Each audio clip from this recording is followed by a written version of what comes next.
This program features live coverage of an African safari and may include animal kills and carcasses. Viewer discretion is advised. Jumbo, hello, and a very good morning to all of you, and welcome to the Masai Mara Game Reserve of Kenya. We got that beautiful view because we have a nice morning, great sunshine we have, and as usual, my name is David, and on camera with me this morning is Bungay. Bungay, how are you doing, sir? Ted, that you have joined us for our morning drive. Now, we have this great view we want to show you, which is a very typical habitat of the Masai Mara game, and I'm talking about the savannah. And remember, we are coming to you live. Should you have any questions or comments, please send them through, and you can tweet using hashtag WildEarth. My plans this Sunday morning is to go close to the Mara River. And after that, I'll try and chance and see if I could be lucky to see a crossing or anything similar to that.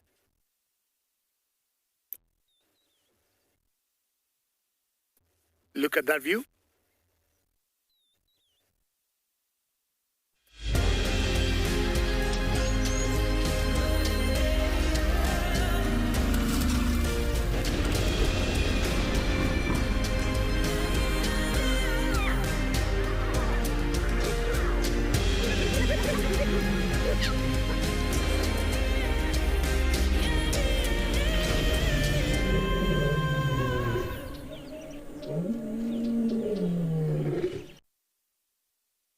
The river is not very far from where I am, and from a distance where you see those big trees, we had seen some lions that were feeding on a buffalo, and I also want to go there and investigate how much of that buffalo is left at the moment.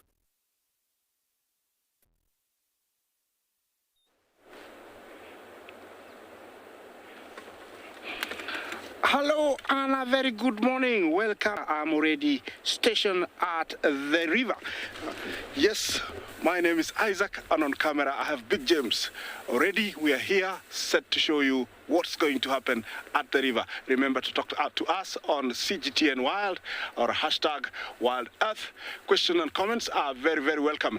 It's another exciting, beautiful. Here we have tortoise and zebra ready to want to cross. We had a few touch the water, then went back. I must say we are very fortunate to have arrived here before they crossed. Although now that we're here, we don't know how much longer it will take for them to cross. But the good thing is I am here. Stay there. Please remember this is a live this is live coming to you from the Masai Mara. This is not recorded, so please sit back and enjoy. Already, you can tell these are the zebra, I think, that didn't cross yesterday. We did have a very big crossing yesterday. These guys didn't cross. I assume they waited until this morning. There is a few more tortoise, unlikely, and to go, they go. So I'm hoping one is going to leap in. The problem is at the water, I don't know if you can see it, there is a crocodile facing upstream. That is a hindrance. And I think, that one, he has eaten enough. Yes, he has eaten enough and he doesn't care. It's like, he's saying, until I'm hungry, that's when you're going to cross, so I can, get one of another one of you. But if one decides to go, they don't care about, the crocodile. Okay, what's going to happen here? Very cautious toppy, as usual. But once it goes, everybody will go. When it happens, I don't know. Okay, spooked a little bit. Remember, this is one of the most famous crossings. It is a crossing that they have used over the years, and they're always using it. We didn't see crossings in the last almost 10 days, but since yesterday and the day is coming, we will be able to share one or two crossings because there is a good number of wildebeest across the other side. Apart from that is is that, from Getty news are those ones that had already started going back because we've had lots of rain up here. They're starting to come back. So that is the recent update that we've received. Yesterday, a very big number of the wildebeest that had crossed to northern Serengeti has, crossed back to the Mara Triangle, and they're headed northwest towards, where we are in camp. When I say that is where our camp is, and it looks like it's going to be exciting coming days for all of us. Already you can tell people have arrived, all in anticipation of seeing our crossing today. What a beautiful morning. The light is just amazing. Yeah, the smell is superb, very, very fresh. Fills your lung with lots of, fresh air. The sun is just perfect. I cannot ask for anything more. Yeah, it's a wonderful morning, I must say. Remember to, talk to me, talk to us. Hashtag CGTN Wild. Emily, good morning. I don't know what time it is where you are. You ask, how often do crocodiles hunt? Very, very good question. They hunt when they need to eat. And that means, almost every time there is a chance, they will go for it. I have seen in my experience over here in this river where they kill and not eat. So they just fun.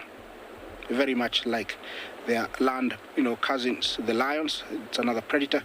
They'll just kill for fun. Crocodiles can hunt every day and sometimes just for fun. Yesterday I saw a very interesting behavior where they caught a zebra and then continued to play with it, biting it, diving it, with it down, rolling around, but not breaking or eating anything. So, it's very interesting to just sit here by the river.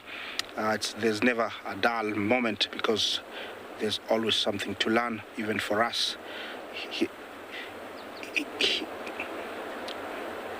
Here, in the bush, this is a very exciting moment of the year, and it's always important for you to share or show you and learn about the beautiful migration. The Serengeti, over 1 million grazers move northwest through the western corridor, gathering along the banks of the Grumeti River. Once the chaos of the rut comes to an end, the herds gallop north once again.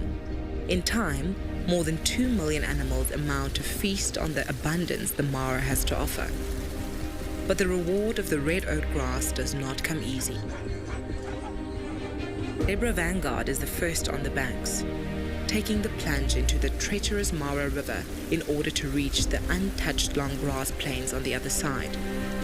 Not only must they face the turbulent waters, but also the crocodiles, gliding through the rapids in anticipation. Then comes the body of the migration, the thundering herds of the white-bearded wildebeest, with their bleats echoing through the landscape while in search for greener pastures. Hunger. So too are the lions of the Mara, who patrol the banks of the river. The risks are known, but the herds are determined. All must make the leap. Some will fall, but for the survivors, the lush greenery that awaits is bountiful. And then, as is nature's way, it comes the time to cross the river again as they continue to follow the life-giving storms and nourishing plains.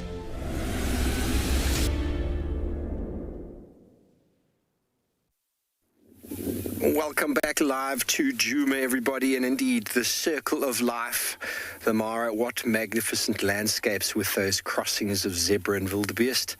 We found a different species of wildebeest down here. This is called the brindled or blue gnu. And you never find them like this in the Mara, hidden in the thickets. They are, for the most part, open plains specialists. That's what they do. The migration is all about the grass. It's all about the wildebeest moving through the open plains. And these wildebeest have had to adapt to areas here in the Kruger that have become a little bit more densely wooded. And we've got a group of wildebeest here feeding after the rain. And they are together with a small herd of impala as well, just on the left. And the lioness and male lion that were seen yesterday morning were around this area last night. I had their tracks just before, but on chatting with my colleagues on the radios, lions have gone over to the west. So it's often a case we find when we come to this big open area that we have just outside our camp, where we often find impala and wildebeest hanging out. And them on this side, you know that a predator moved on the opposite side, and that is where the tracks of that lion and female lion were. And so it's often a very good indication that predators have been around, how these animals are clumped together, how they've been moving. And they're trying to all sort of hang out in the middle. Oh, somebody snorted. Now, hanging out with these animals can be fruitful because you'll often have predators trying to hunt them. So if they start behaving erratically or shouting, alarm calling, good eyesight at spotting predators, and often is a very, very good way of starting the morning to see the behavior of these impala. But the way they're behaving indicates that the lions moved quite some time ago. It's normally 45 minutes to an hour or so that these animals are still jumpy and skittish after being hunted, but it takes about that amount of time for them to sort of get easy again.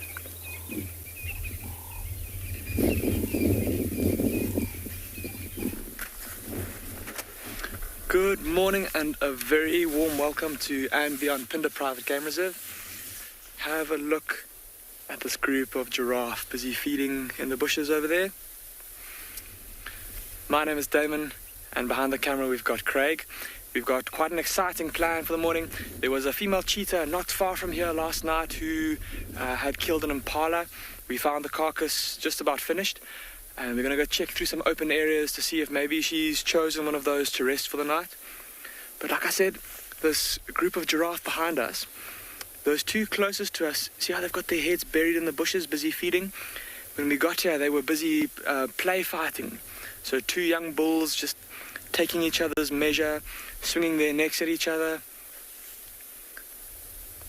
But it seems now they've had enough of their bout of play fighting, and now it's time to get down to the serious business of feeding.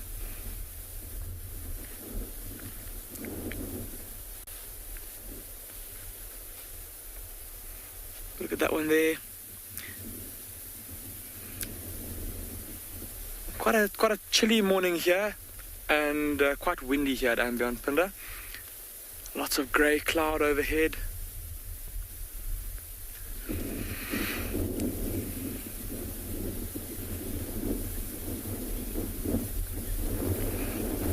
Amy, you're asking a very good question. You're asking how you can tell the difference between a male and a female giraffe. Well, Amy, if you can see underneath the belly, then that's the most surefire way to tell. With males, you can see their genitals on the underside of their belly or between their back legs.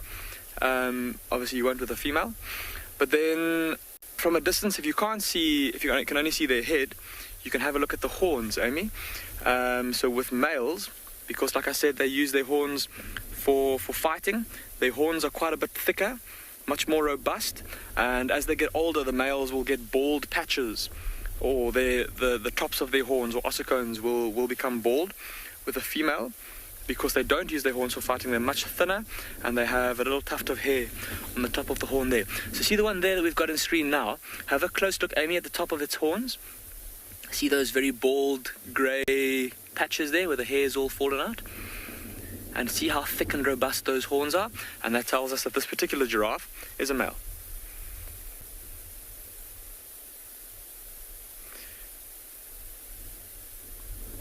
Lovely to see all of these giraffes all feeding through this little clearing here.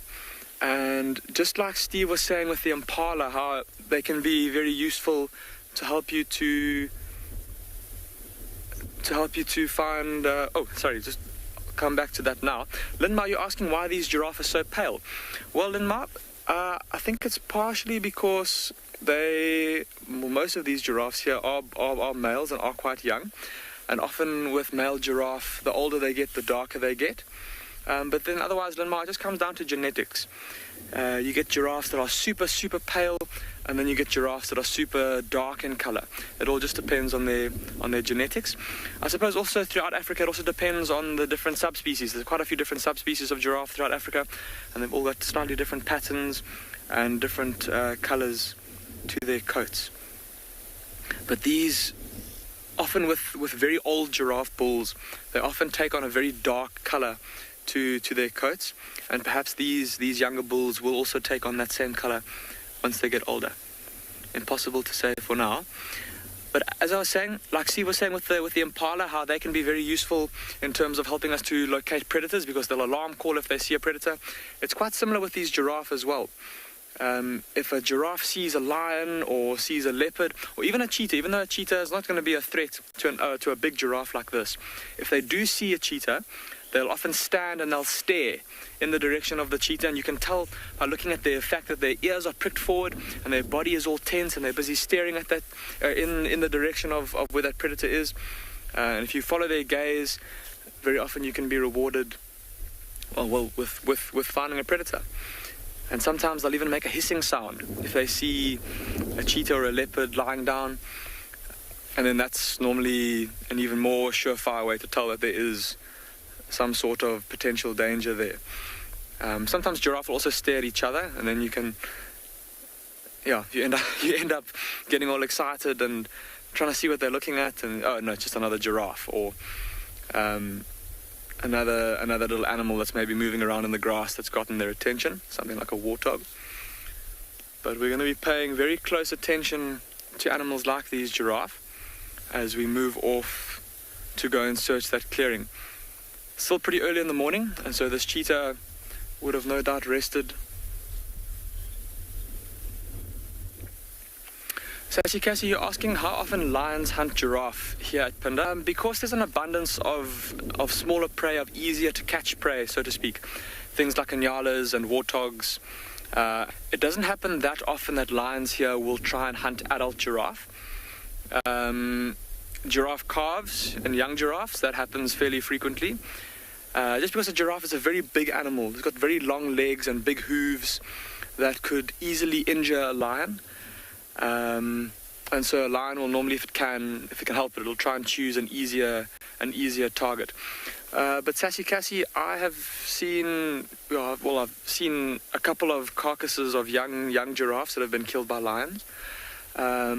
And then I've seen maybe one or two adult giraffes where we thought, not 100% sure, but we thought that perhaps lions had brought them down. All right, like I said, myself and Craig are going to leave these giraffes and we're going to make our way towards that open clearing, go see if there's any sign of that female cheetah.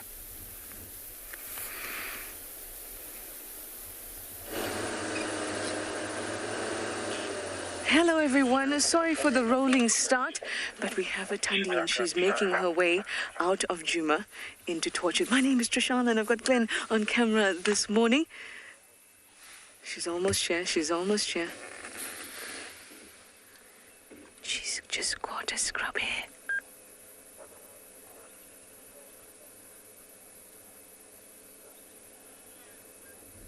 Look at that, this has just happened, and we're just going to get a very brief sighting of her because she is about to leave our property. Look at her, proud.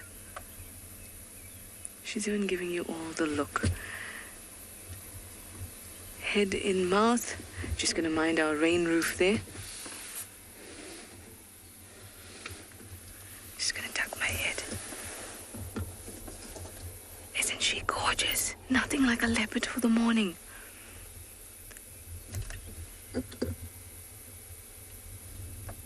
She's literally, if she takes a few steps to her right, she's going to be inside Torchwood.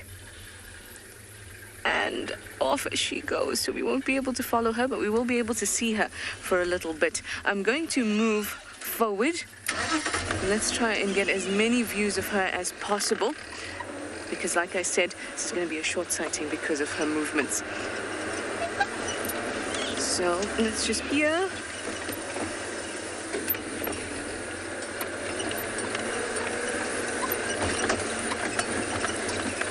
And watch her for a little bit.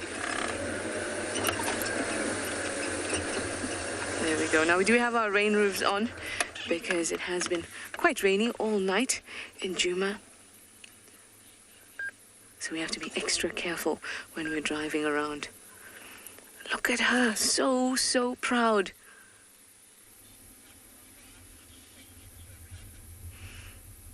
So she's going into Torchwood, like I explained, which is on our eastern boundary, sorry. And that is generally where she likes to stash her cub. Now, leopardesses will do that, keep their cub in a nice, safe place, and then bring back some food, or they'll hoist a kill and then call their cub to it. And a lot of you are wondering if she's taking it to her cub. Very likely. Otherwise, she would have eaten it right then and there, because a scrub hare is not exactly the type of kill you would hoist.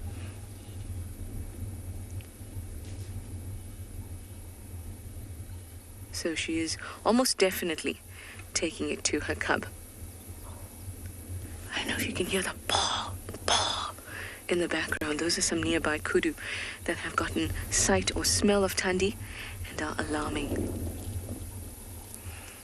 I think I can try for one last view. I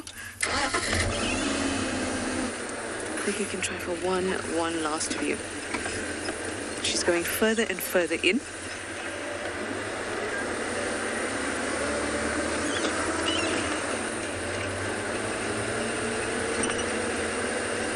I'm just gonna push my nose in here ever so slightly.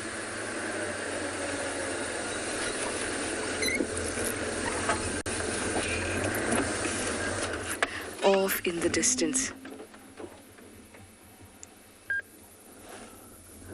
And that is all, folks. That is Thandi for you. Well, wasn't that special? Very special. I'm so happy that we managed to get you just in time to catch her going across. There's our leopard for the morning.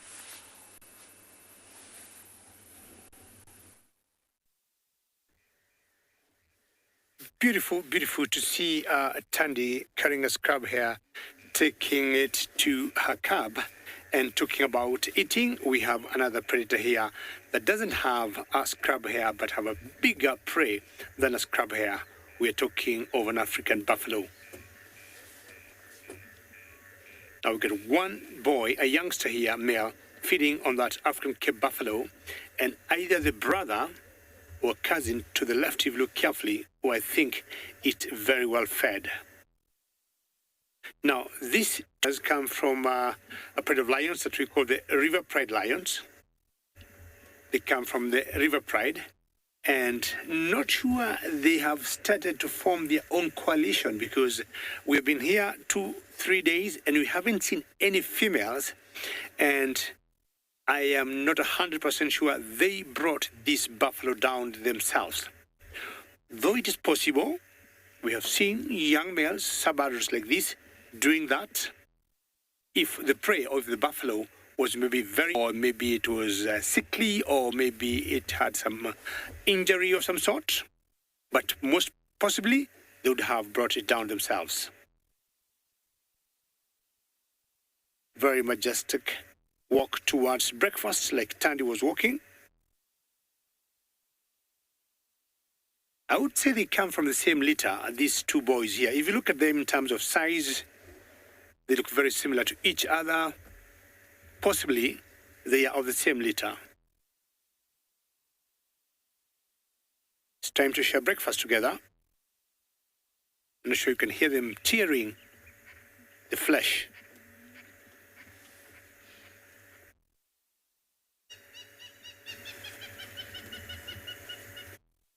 Either way, look at those bellies. They are so full. And from where we are, I've been trying to smell this carcass. It's still very fresh. We have had some rains here in the Masai Mara every afternoon, and I think that has helped to keep it fresh, because I think this could be the third or the fourth day of this kill, but apparently it's not smelling at all. See, most of the flesh is gone. See how they're pulling the flesh, and you have a break a little bit there. And not very far from where we are, we got some scavengers that are waiting. I'm looking at some vultures and some marabou stork and some, I guess, some tawny eagle. And the pecking order here is until the lions leave this carcass, they are not going to get down. And those are the birds or the scavengers I'm talking about. On the very top there is a marabou stork. And there's the tawny eagle and an African white-backed vulture. I'll spend a few more minutes here and find out if there could be other lions or other lionesses and know who exactly could have brought this buffalo down.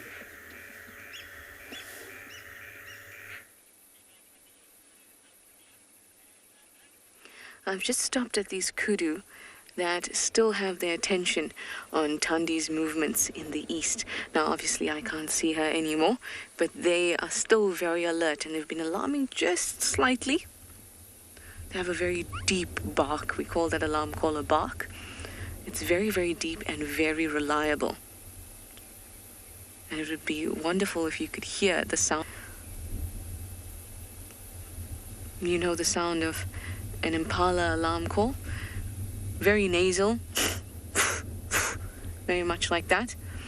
While the kudu is a bit deeper, it goes bah, bah. And for me, they're the most reliable creatures when it comes to locating a predator. You can see they're quite fluffy. And that's obviously because of this overcast weather. They might also be a little bit damp from the night's rain. The rain only stopped at about 5 and then it started again around 6. So it's still quite wet. Now they'll puff themselves up so they can insulate themselves with an extra layer of air between the hairs that stand up. We call these hairs standing up piloerection. And each one of those hairs have tiny, tiny, tiny, minuscule little muscle that contracts to pick the hair up and trap air. It's almost like an extra layer of clothing, in the same way that when you're cold, the hairs on your body stand up. It's your body's attempt to keep you warm. And like you would know, it's not a conscious decision to pick your body up, and it isn't one for them either. It's an automatic motor response.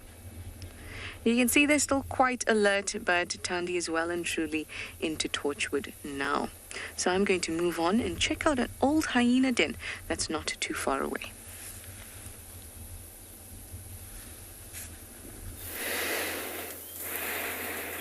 Thank you, Trish, and welcome back to the other side of Djuma, everybody, where we've caught up with a herd of elephants. And you can see by the darkness of their skin that they've definitely been rained on at some point. Oh, she's going to relieve herself slightly while eating. It's a non-stop affair with elephants, everybody. They eat and instantly working. Here is, I think, actually a black baby knobthorn. Black monkey thorn. So, yay, Ellies, everyone's saying. Well, they are definitely abundant at the moment, and we are finding them all over the place. A nice little breeding herd lost in the woodlands here. We discussed drainage lines yesterday. It's sort of the lower area in the landscape where the soil is a bit deeper and where the water always flows if it does rain. And there's a water table. And these drainage lines are the areas where you find the tallest trees, and often the trees with the leaves at this time of year. And any grass is often a little bit longer, and shade-tolerant grasses, which the elephants are now enjoying. It's a very common place to find Ellies at the moment, moving through the riverine systems. The vegetation that grows along the banks of rivers is called riparian or riverine. It's a very specific type of vegetation. It's often tall canopy trees, and that is because where the river has been flowing, there's a lot of deposited soil and often very deep soils. So trees can grow much taller. When we go up the slopes of these areas, the soil is very shallow. And when the soil's shallow, it's because the parent rock is quite close. It doesn't allow trees to get very tall.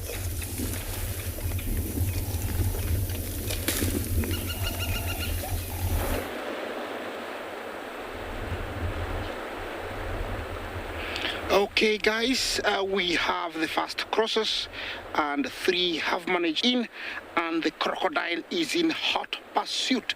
What is going to happen here? The current, oh, another one coming from the left. Oh dear, what is going to happen here? Whoa, yeah, the current is so strong, it is washing the toppies downstream and actually helping them away from the crocodiles. Well done, Toppy. Well, that is 1 for the toppy and 0 for the crocodile. They managed to cross the 3. The first ones of this morning have succeeded to go across.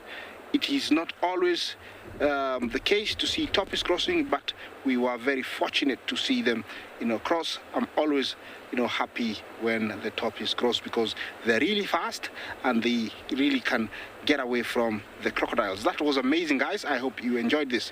We are on the banks of Mara River, and in between me and across the other side is the beautiful Mara River. Yes, what wow indeed. This is the beautiful Mara River. The livelihood of all animals in the Mara. These 2 crocodiles have already now parked. They know it's going to happen, and now they are just parked there waiting to swim like a submarine upstream whenever somebody gets into the water. Looks like the toppies have changed tactics. They don't like it here. Where are we gonna go to cross now? They've gone away from the river. Remember, this always happens. They come, they see a crocodile, they get out and decide we're not going to cross. They go away even for half an hour. Then all of a sudden somebody decides, let's go back. They come and they go. It was very unfortunate that that crocodile went for the toppies soon after they jumped in, because we would have seen more coming. But who am I to predict anything? Who am I to plan anything? Here it's nature taking its course.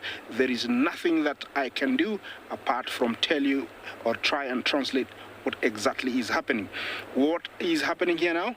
They have decided to go to another crossing. There is another crossing about 300 feet upstream from where I am. So let's wait and see. Let's wait and see. Are they gonna go around, or do we have somebody else wanting to come down here? They're always followed by the zebra and the wildebeest. It's not always the case, because sometimes you find the zebras are the ones leading, or the wildebeest. It's a matter of who has got the urgency to get across. Beautiful, wonderful. Like I will remind you, it is very beautiful here. The light, the heat, it's not hot, calm. It is very fresh. We had rains yesterday, so it's not dusty. And the light is amazing for those who take pictures.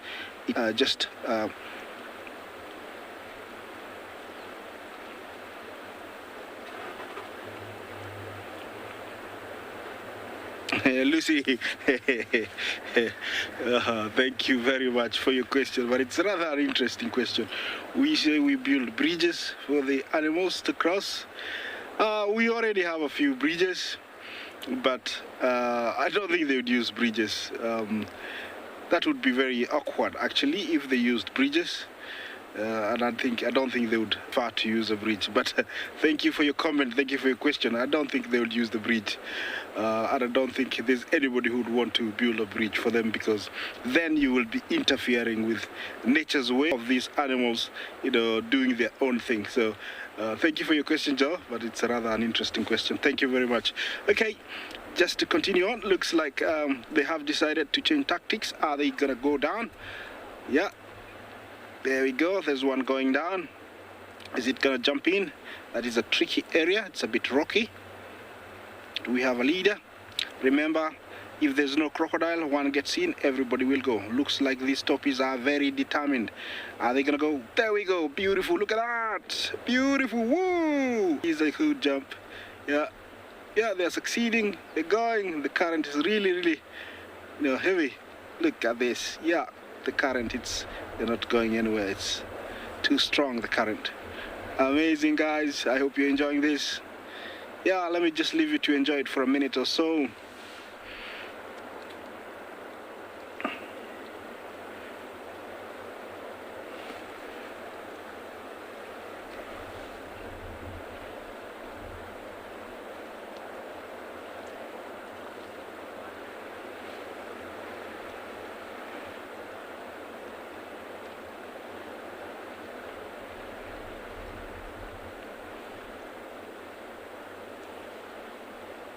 Yeah, they're out of the frame. I don't know what is happening around that corner.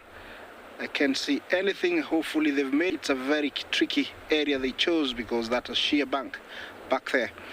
We'll be waiting to see what's gonna happen. But it's been very interesting because those were only like 4 before they crossed 3 close to me. And they're not choosing, they're crossing wisely this morning. We'll have another crossing. Looks like the topi are really confusing everybody because did they make it? 2 of them, look at how fast they're breathing. Yeah, tension, fear. Yeah, okay, like I said, the topis are really confusing everybody. They go this way, they cross, 3 of them, they go that way, cross, come back, run this way. So the zebras look really, really confused. Okay, do we have more topi crossing? Let's wait and see. I hope you're enjoying this, guys. I'm loving it. I cannot ask for anything more. Remember your question, your comments as we wait for this crossing to, commence once more. Are very, very welcome. Yeah, are we gonna go find another crossing? Looks like somebody told them you have to cross today and they really want to cross, and it's like, I'm not waiting. Yeah, the zebras now looks very confused. Do we follow them? What do we do? What are these guys doing? That's why I'm not a topi, maybe some of them are saying.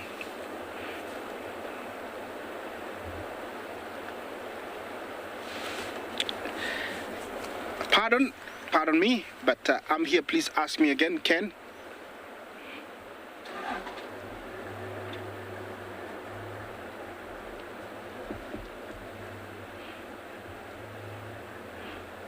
Ken, are you asking? Yeah, the crocodile really full? Yes, they are so full, you cannot believe it. Yesterday afternoon, I saw a good number of them just playing with the carcass. They've been eating so well, and actually, the high tide is an added advantage. Whoa! Look at that. Yeah, our first zebra this morning. There we go. Beautiful. Enjoy this, guys. Once more, another crossing. How lucky are we? The current there is very, very strong. You notice how they struggle once they get there. It becomes very difficult, Seem to be moving, but it looks like they're just on a treadmill. Yeah, the zebra is slightly heavier, so it's, swimming much faster than the rest. Do we have more? Looks like not everybody is trusting everybody to go across. Yeah. So when a few cross, the others say, I don't think that's a very good place to cross. They don't. Okay, we have another zebra. Quite a young one. Okay, let's wait and see. Yeah, we have some more. Going in, more and more. Beautiful, look at that. Remember, this is something they do every year. Every time they get to the Mara, they have to cross from one side of the Mara to the other. Some people think, you might think, they're crossing from Kenya to Tanzania. No, this through Kenya up to northern Serengeti. So while in Kenya, they still have to cross from one side to the other. Look at that. That zebra is really a good swimmer. Yeah, Yeah. Oh, too rocky.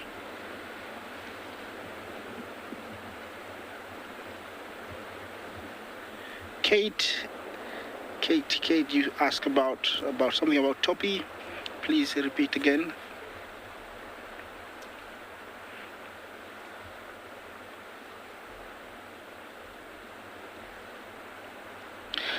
Oh, Kate, you ask, who are better swimmers, Toppy or zebra? I would say, I would give it to the zebra.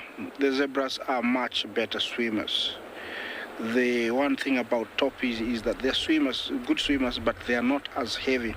So for the zebra, they have an added advantage. The weight and good swimming really helps them, get across quicker. The Toppies, the only disadvantage is they are good swimmers, but slightly lighter, and with a current like this, are always, if they're two together, the zebras will always win. That is my take. And my opinion. Let's see, do we like a mare and her foal? Are they gonna go? I hope you're enjoying this, guys. This is live.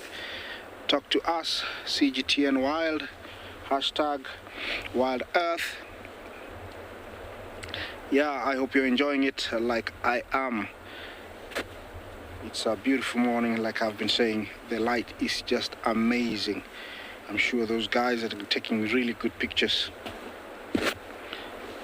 Yeah, this is the time you want to be here to get that beautiful light, get the perfect pictures. Okay, are we gonna get another crossing? It's a very confused crossing this morning, how I would put it, because it started very close to where I am, just across, went halfway up and then a little bit up, and now it's stopped and looks like they're congregating, and they might have a leader to start crossing. Looks like all the Toppies have crossed, and we might not have any more Toppies, because Toppies don't waste time. They just go when they want to go. They don't waste time. Do we have more Toppies, James? We have a Wildy.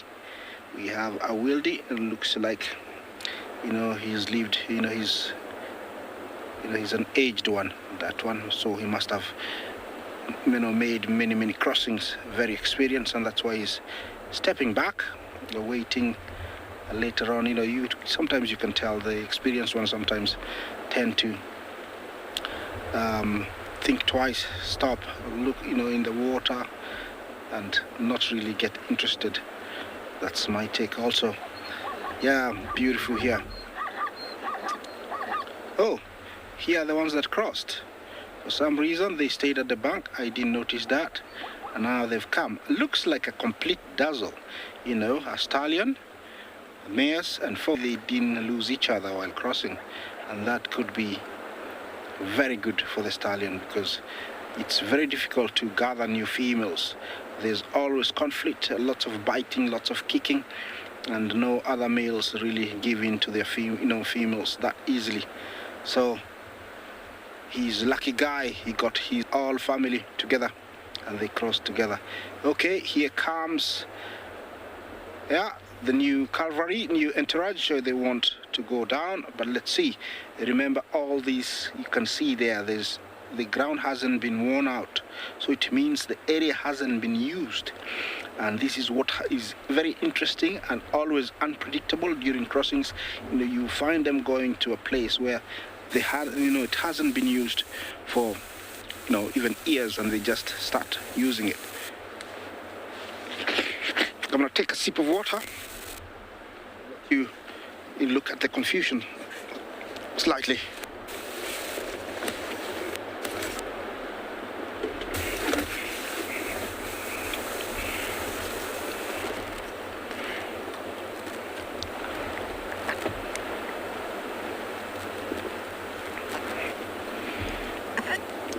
Ellie, thank you for your question. You ask how many animals cross each year. It is not documented or properly documented, but maybe I'll talk about the whole, a little bit about the migration and the crossing. Then you might find an answer in between. What I tell you is that during the crossing we have almost 2.5, 3 million animals. Not all of them make it to the river. I would say maybe 1.5 make it to the Mara. And during that time, maybe I would say 800,000 will crisscross the river at different points.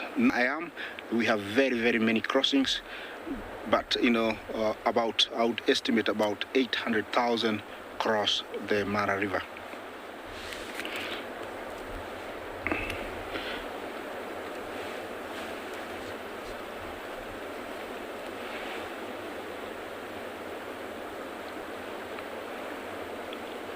Okay, while I continue, staying here at the river, I'll keep you updated with this confusion that's just happened.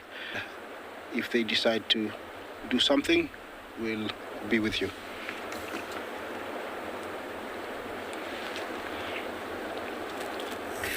Well, I think the most exciting thing about the crossing of the wildebeest or zebras by the river is the games they play of coming to the river and going back. I mean, before they make that very difficult decision whether they're going to cross, we spend so much time just by the riverside or by the banks of the river waiting. And the times you get, like if the other tourists there having the cameras ready and they come so close to the water and then they go back. But I think for me personally, I'm enjoying some wonderful stuff. I still have my buffalo here and I have got elephants from a distance. But let's have a quick look at the buffalo first, because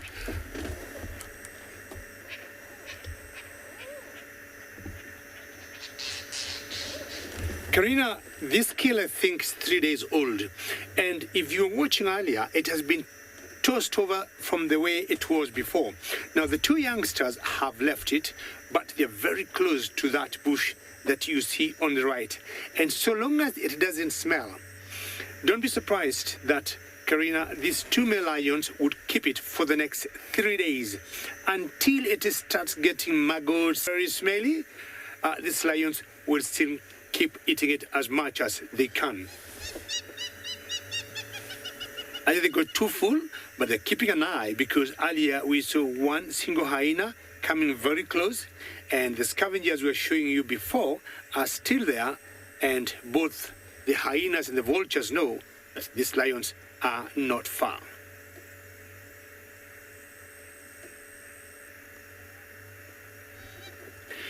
Now, lions and buffaloes are mortal enemies, and especially here in the Masai Mara. And we're going to learn more about the same. During the long rains, when the migration herds of wildebeest and zebra are in the Serengeti, the lions of the Mara focus their attention on hunting buffalo.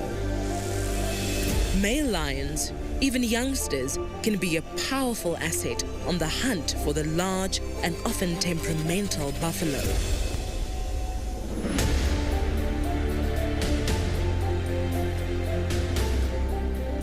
Lion attacks are strategic, seeking out the weak, injured, and lonely. With youth comes ambition, and the males prove their worth, charging first. The lions will then surround their target, taking turns to attack its rump, avoiding the dangerous horns. To limit the risk of injury, the lions will attempt to ground the buffalo as quickly as possible.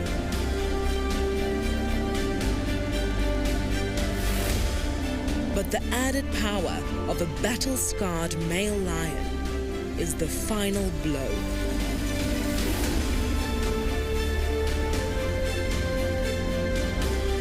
Taking down such a beast is not an easy feat, but necessary nourishment before the bounty of the migration arrives.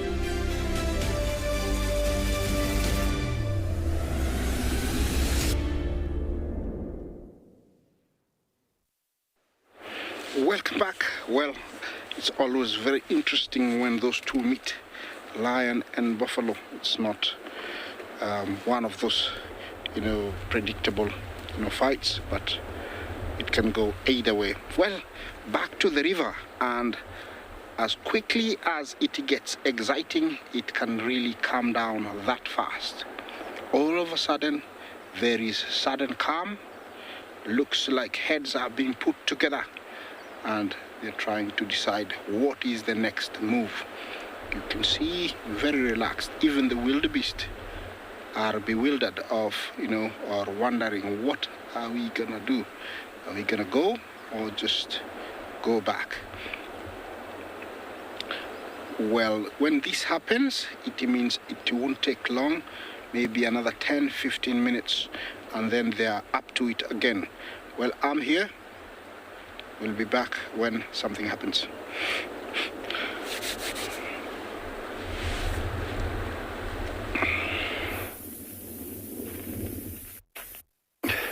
Good morning, everybody. It is a cool, brisk morning here at Tswalu. Good news, all the Shelby ducklings are still alive and well, growing like the Hulk. But we're looking at some Springbok at the moment. I don't know if you can see them currently. They're just behind the trees at the moment, I think.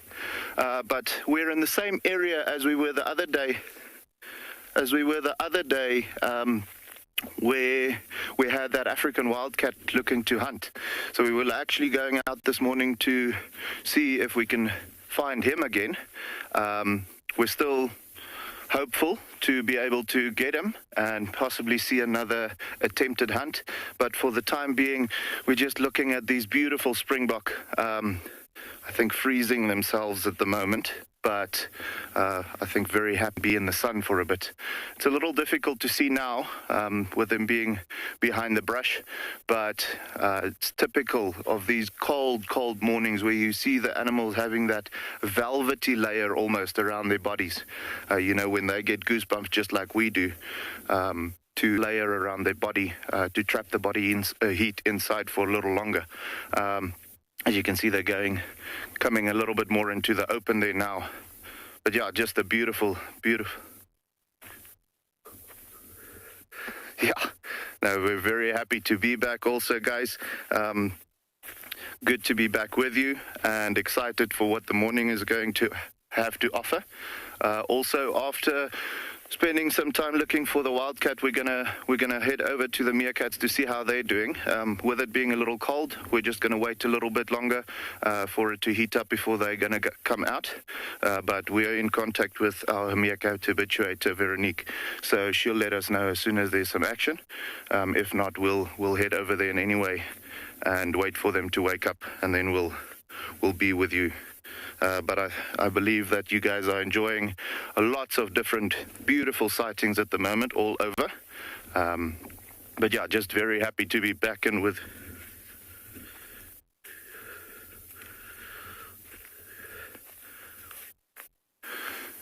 Safari. Seth just had an excellent question. Is the Springbok and the Thomson's gazelle the same? And no, they are both part of the ruminant family, so ancestral, I think they come from the same line, but definitely not the same. You don't typically find the Springbok all the way up north. So Thomson's gazelle typically a little bit more bulky, more muscular, and you find them all the way up in the Masai Mara and the Serengeti, so central and eastern Africa. And then the Springbok is typical to almost more arid environments. Over southern Africa, they had quite large migrations. We were actually talking about that the other day, of where there's books that I've in the area where I come from, which is called the Springbok Vlakte, so close to the Waterberg mountain range where I grew up. And they speak of Springbok migrations there being larger than the ones that we currently have with the blue wildebeest in the Masai Mara and the Serengeti, of about 7.5 million individuals, where towns would close and actually the people within the town at that time would move out of the area just to avoid that migration when they come through, because it would take like 10 days through a particular area. But to answer your question, no, not the same. Springbok, a little bit more arid environment, a little smaller because of that. It pays off to be a little smaller to be able to function with less nutrition or, well, food and water for that matter. Also heating up and cooling down a bit more efficiently, whereas the Thomson's gazelle, you find them more in tropical environments like the Serengeti and the Masai Mara.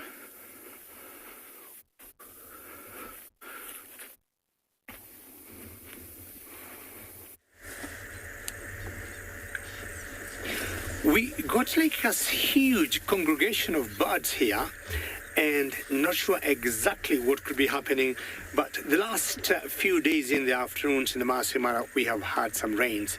And what happens when it rains, we'll get all the worms or all the invertebrates underground will definitely rise up and shine. And when that happens, we get all these birds coming to feed on the same. We've got so many bird species in this one particular area that we call the marsh area.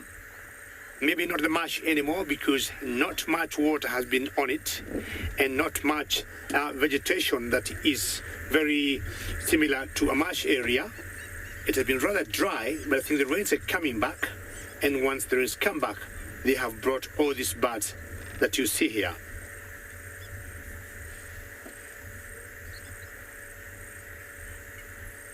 We got the sacred ibis, that's what you see with the black beaks there. The other big ones there are the greater egrets.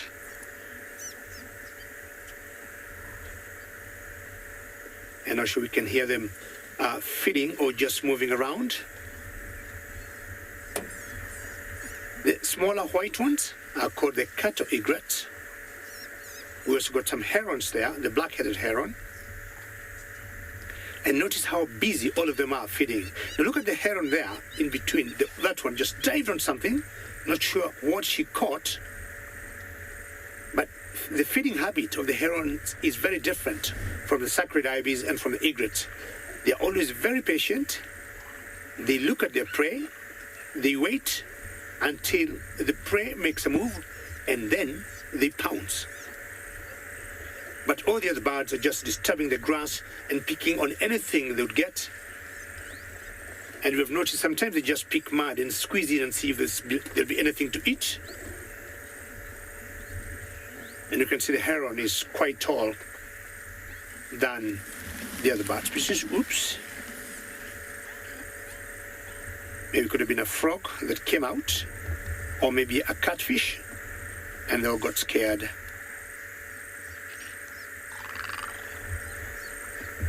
Just had a frog. How beautiful is that? And remember, we are coming to you live. Should you have any questions or comments, please send them through hashtag CGTNWild or hashtag WildEarth. Great sound to hear there.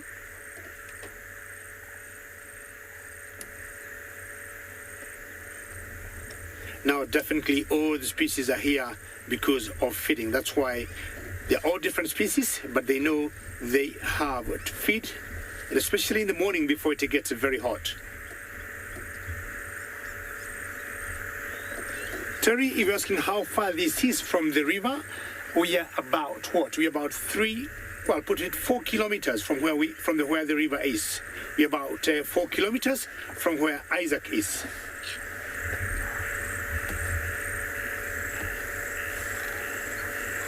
The big trees you see there, Terry, the other side of those trees is where the Mara River is.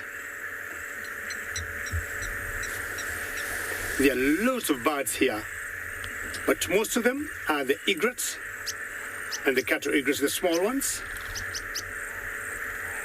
And I think as it warms up later on in the day, they will go follow the big herbivores, because the big herbivores will be moving the grass and disturbing the grass, and that's where they'll be catching some insects for themselves. And I'm sure, talking of the big herbivores,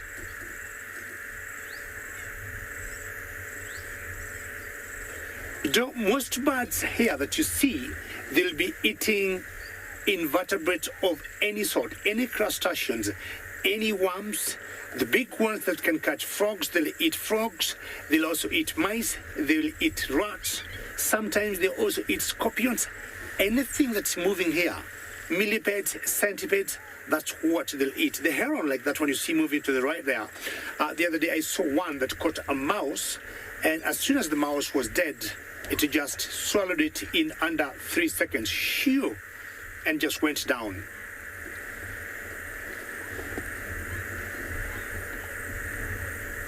Now, talking of big herbivores, as I was talking earlier, I'm talking about elephants. You'll see that these birds are going to leave the marsh area and go join the big herbivores like elephants or buffaloes, because as they move on in the grass, as they feed, they'll have a lot to eat.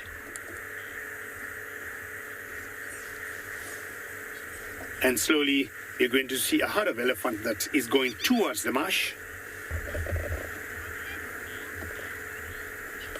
And most of the egrets that you have seen here, later on in the day, they are going to spend the better time of the day with elephants like this.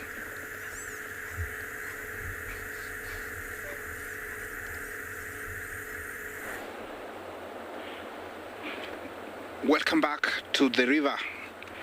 Yeah, I hope you're having a wonderful time. You're enjoying everything that we're sharing. Here at the river, the update is the calm is still persisting. Nothing much has happened. Looks like they are having small meetings, small family meetings here and there. There is very minimal movement. There is a lot of tail wagging, and staring at the river. That is all that is happening. There hasn't been much. Just to remind you, this is part of the whole experience here at the river.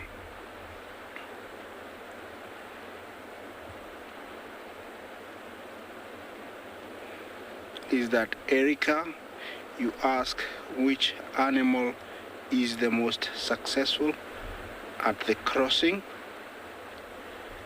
Yes, I would say for me it still stands to be the zebra. We rarely see very few, zebra casualties, so it stands as the zebra. It is the successful. I have seen Thompson's gazelle cross. As little as they are very good, but when there is a gang of crocodiles at the river, none of them really succeed. For the wildebeest, sometimes the current does wash them downstream. The topi, they are not as many, so I won't put them in the competition. So the zebra takes it for me. I'm just talking about the Tommy. There was one very horrible, or I would put it as crossing gone wrong, where about 17 Thompson's gazelle crossed and none of them made it. I saw a few of them being swallowed whole by the crocodiles. I would call it a crossing gone wrong. So the Thompson's gazelle lose it, the zebras take it. On my side, yeah, there is still lots of calm. This is typical of our crossing here. You have to have a lot of patience, a lot of time, and as I always frame it and put it, nature is very unpredictable. If you give it a bit of your time, it can show you a very beautiful side or a hidden secret that it never shares with anybody or everybody. So by giving it time, it can, things can turn here and they can go down any time. So I'm not leaving here, so don't you go away.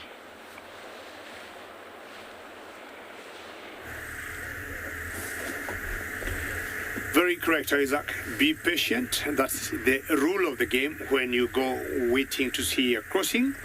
And for me, I'm just having a wonderful time here. I'm not patient, but I got elephants, I got birds, as we were watching earlier. And this herd of elephants is heading to the very center of the marsh. The green that you see there, that's actually the area that we call the marsh area. And the background escarpment you see, that's not very far from where we live. Our camp is around that area. And that is the Ololo escarpment. Now, for the last few weeks, I would say, we have not been seeing elephants coming to this marsh area because it has been very dry, which is quite unusual. But under normal circumstances, or when we have the normal weather conditions, this area will have elephants the better part of the day. Look at the tusks of that huge elephant there. She got very huge tusks, quite long, and that's very beautiful. And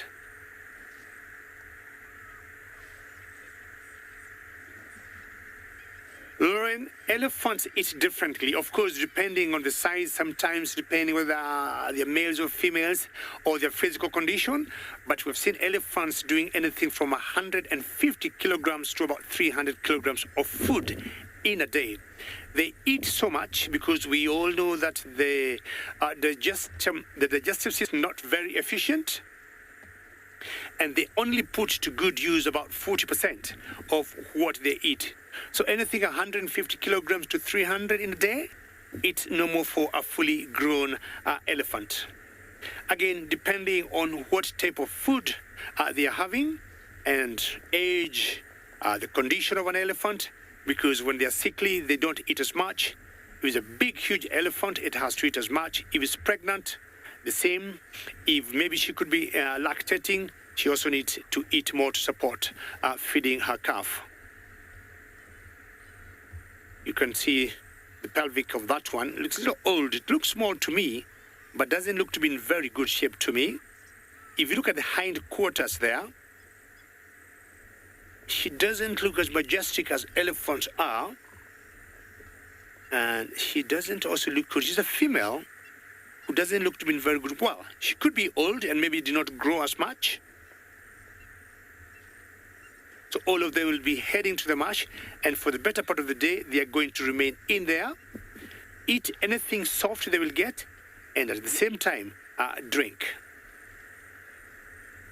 What will happen later in the day, in the afternoon, all of them are going to leave the marsh area because we have known elephants, if they spend so much time in the water, they get a disease that we call foot rot, and these elephants have known with time they'll need to come out, go to drier areas, higher grounds, and they're going to rub their feet in the same soil as they walk through to spend the night, most likely in the thicket or higher ground.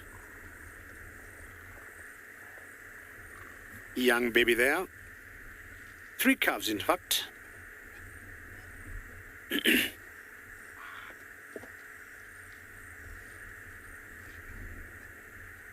Safari Kitty, any plant that an elephant will not eat.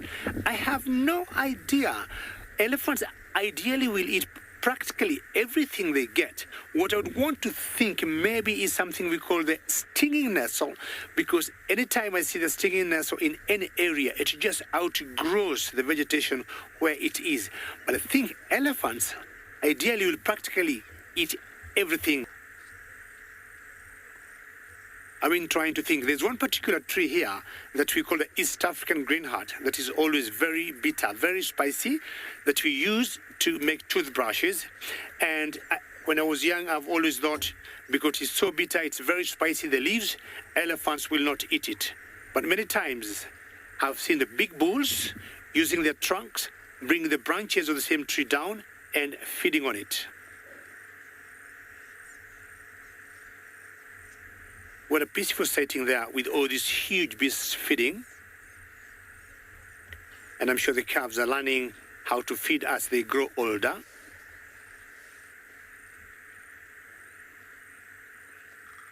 Not here in the background, you can hear some frogs just chirping and making some choruses.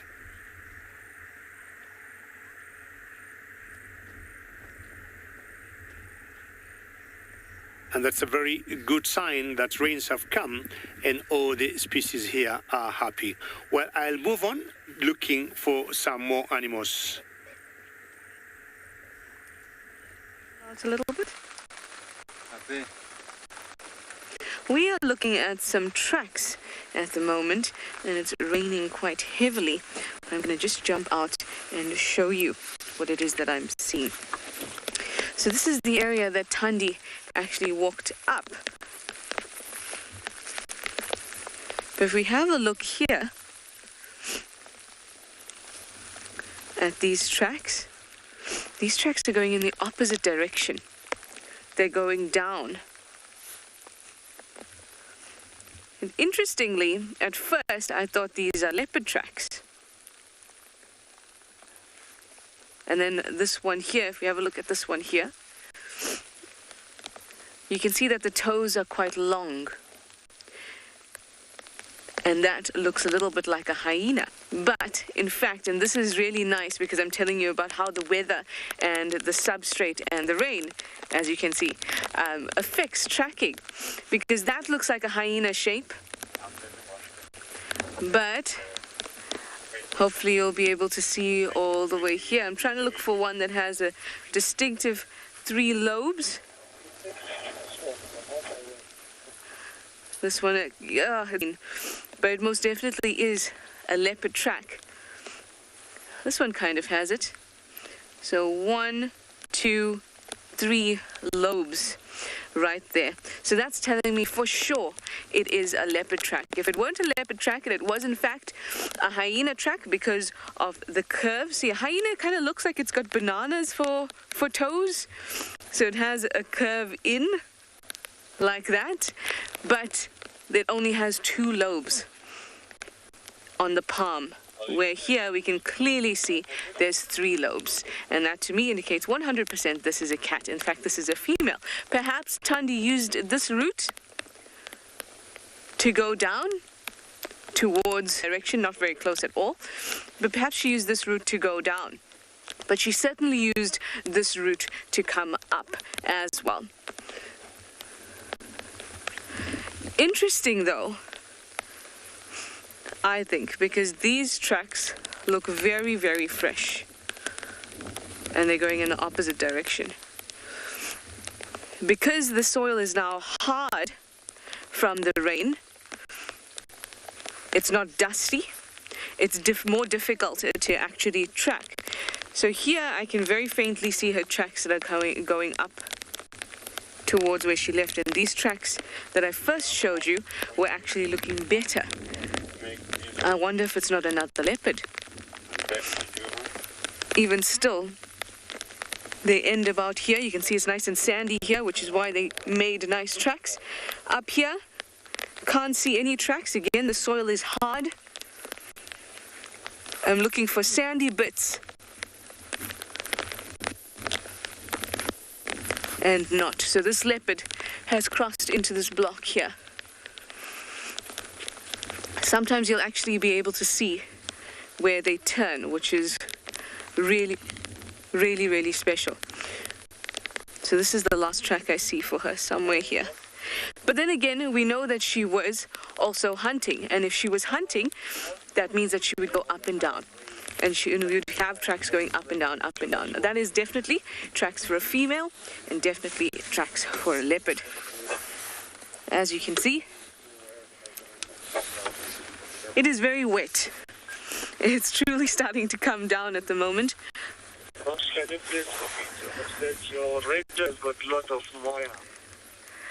You're all saying that you love the sound of the rain. The rain is spectacular, isn't it? Is it better than the sound of my game drive radio? No, could it be?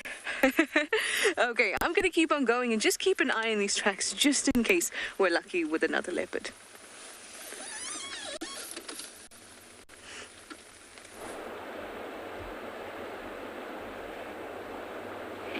Yeah, welcome back to the river, and the zebra are still having their morning or breakfast meeting, whether to go across or later.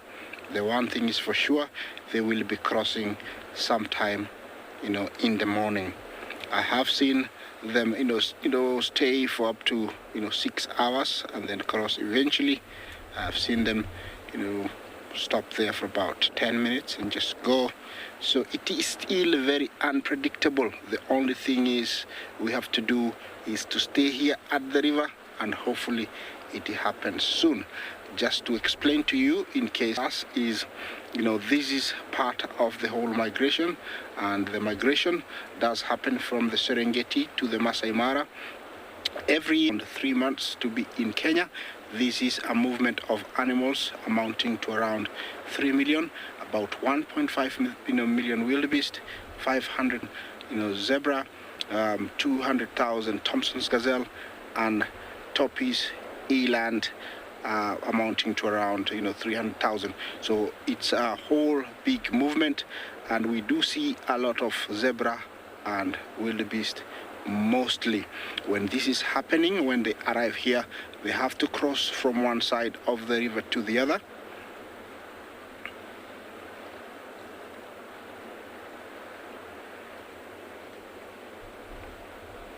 Olivia, you asked about the lions feeding on something. I didn't get the last bit. Please, could you reframe the last bit?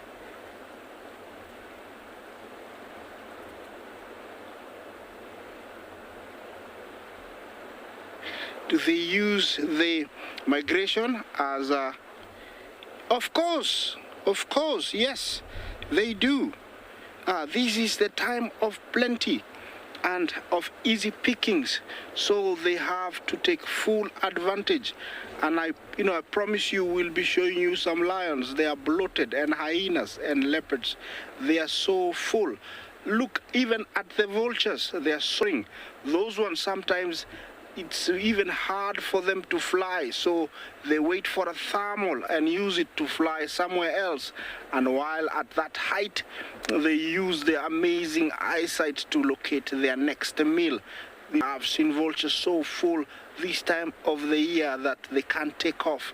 They have to have a big runway, so they usually run and run and run before taking off. So Olivia, you're very right. They take full advantage of this time, and it is all predators, from the crocodile, the lion, the leopard, the hyena, the cheetah. All of them, jackals, take full advantage of this time, and they just fatten up to their maximum. They eat as much as they can. Look at this crocodile. He's swimming very slowly. He's been eating so well.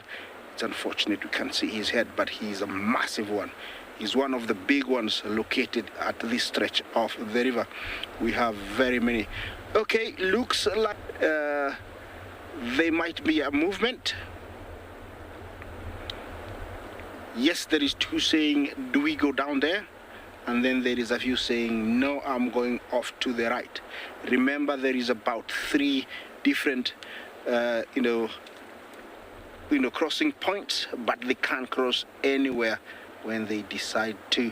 Yeah, remember, hashtag CGT and Wild, hashtag WildEarth. Question, comments are very, very welcome. You can also, live stream us on YouTube. This is coming live from the beautiful Masai Mara. Yes, it's a lovely morning here. They are thinking there, but if I was a zebra, I think I would be thinking, I think it's very dangerous. It's very dangerous to go down there, so I would rather stay here. For a handful of them, they could stay back here because there would be enough grass and water and there's no need to go. But because there's so many, the pressure to have enough grass for everybody forces them to go to.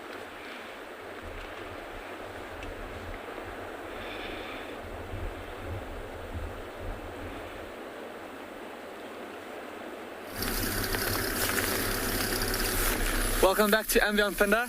At long last, we've managed to find some cheetah. There's 2 big male cheetah walking through the long grass in front of us here.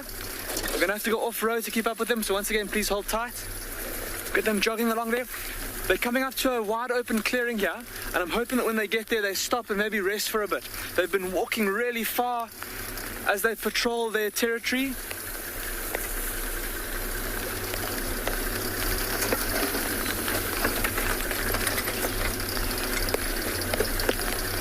There they are up there. Yay, cheetah, at long last, after driving around for hours this morning. So we did go and look for that female cheetah. We found the carcass, no sign of her, though she seems to have moved out the area. But then these 2 big males came through. Let's see if they maybe go and smell that big tree over there. They might go and scent mark there. See the rain starting to also come down. Look at that tail, how he's waving it against the tree and spraying his urine. Hear the pitter-patter of raindrops coming down. I think we might have to go and head for some cover, everybody, seeing as the rain is coming down a little bit harder now. But there are 2 other vehicles with the cheetah, and so once the rain stops, we'll definitely come straight back to them, but we're going to have to run for cover, everybody.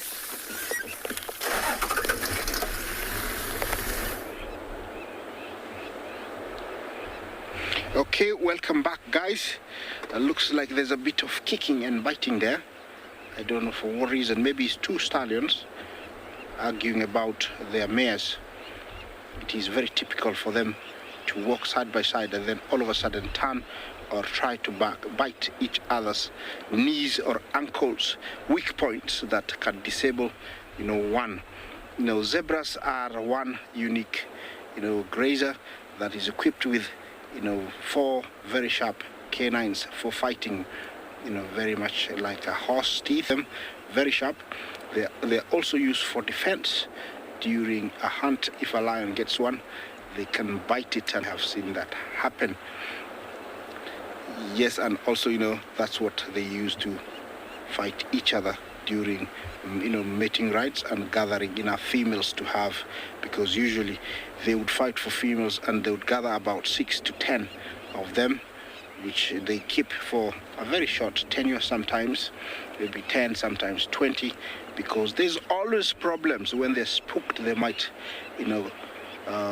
lose each other during a crossing like here. They will lose each other, and sometimes when there is a stampede, they'll lose each other. So males are always fighting to, have new, mares. Look at what they're doing right now. They're standing with their faces facing, upwind.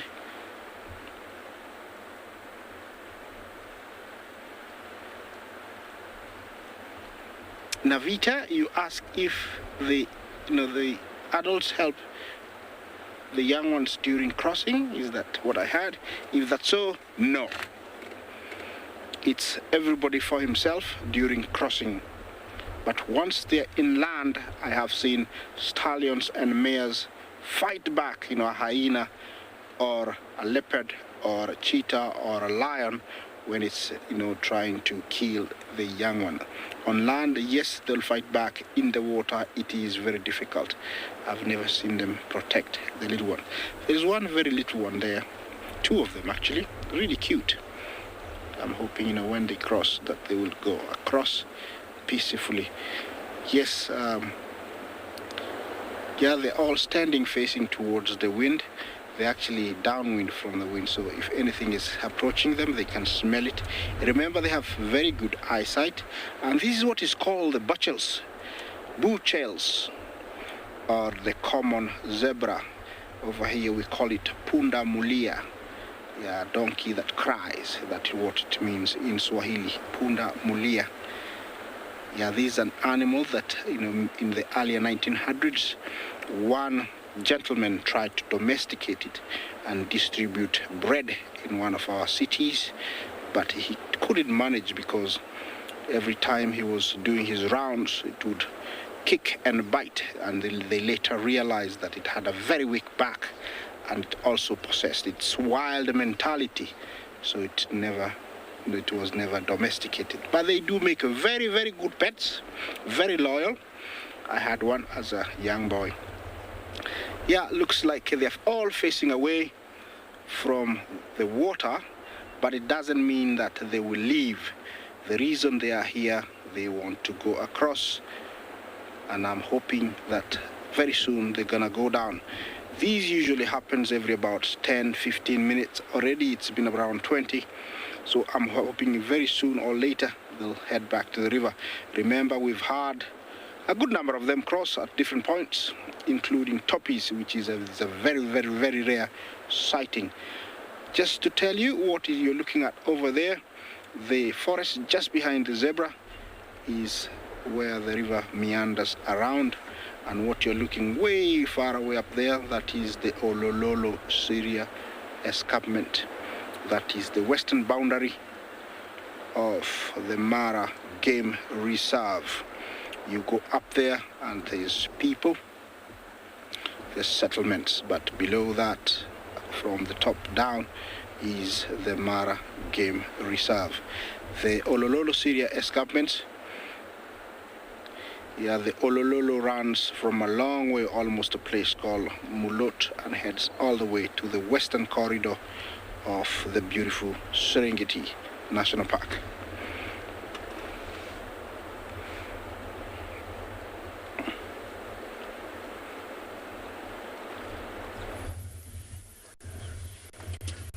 Here we are at the old hyena den, Gwen's old den. So this was used by Ribbon and by June last year. And remember I told you that I saw June when I was following Subui, the leopard. When I was following her, I saw June run out of this area. So that's why I've just come through so that we can have a look and check it out. But so far, no one is around. Now you can see it's got a beautiful ja growing out of it, as well as a tamboti. Very, very nice. But like I said, no one is home just yet, and I also don't even know if anyone's living here. But it is a possibility, and I'm happy with that possibility. I am now going to direct you in the spirit of the changing seasons to this lovely sprouting bits of green.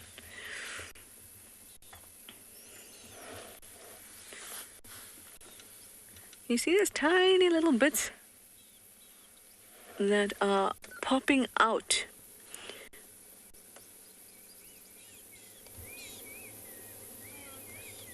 How sweet is that? Now, it is next to a red bush willow, but this is not a red bush willow.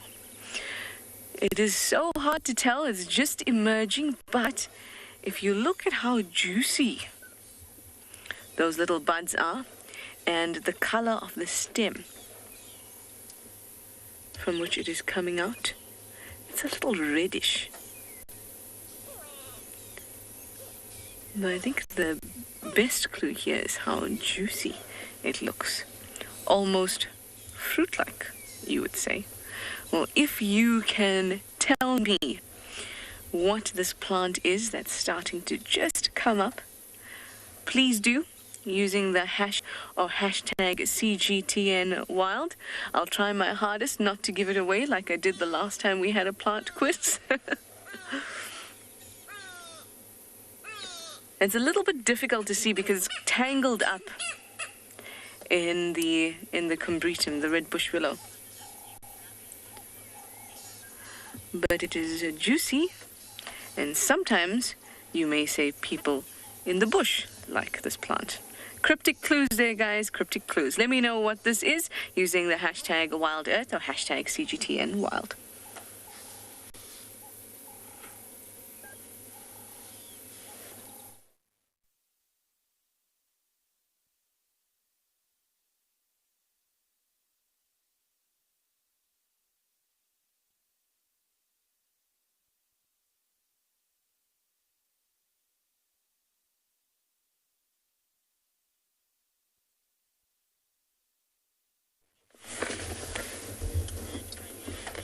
Sorry about that, guys. I'm sure the grass was very, very interesting. So interesting that Tswalu lost it. Well, up here we have it. It's just sitting at the top of that branch. Ah, and as always, they have to fly off as soon as I point it out. Otherwise, you know, it's not entertainment, is it? I'm just going to jump down and grab you a piece of this plant before I give it away. I was just about to say the name again. Let me just grab a piece so we can have a look quickly. Before we do our quiz answers. Oh, this is quite nice. I want to give you a piece that really shows it off. Actually, this will do.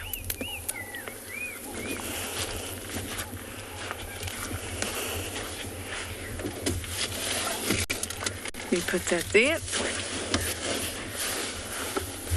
All right, the question was, can you identify this plant? Ready stems, juicy buds, and a very important clue, there's tendrils. Can you see these curly things that are towards kind of everywhere on it? There's some curly stuff up there, some curly stuff down here. Indigo Girl, you say a jackalberry.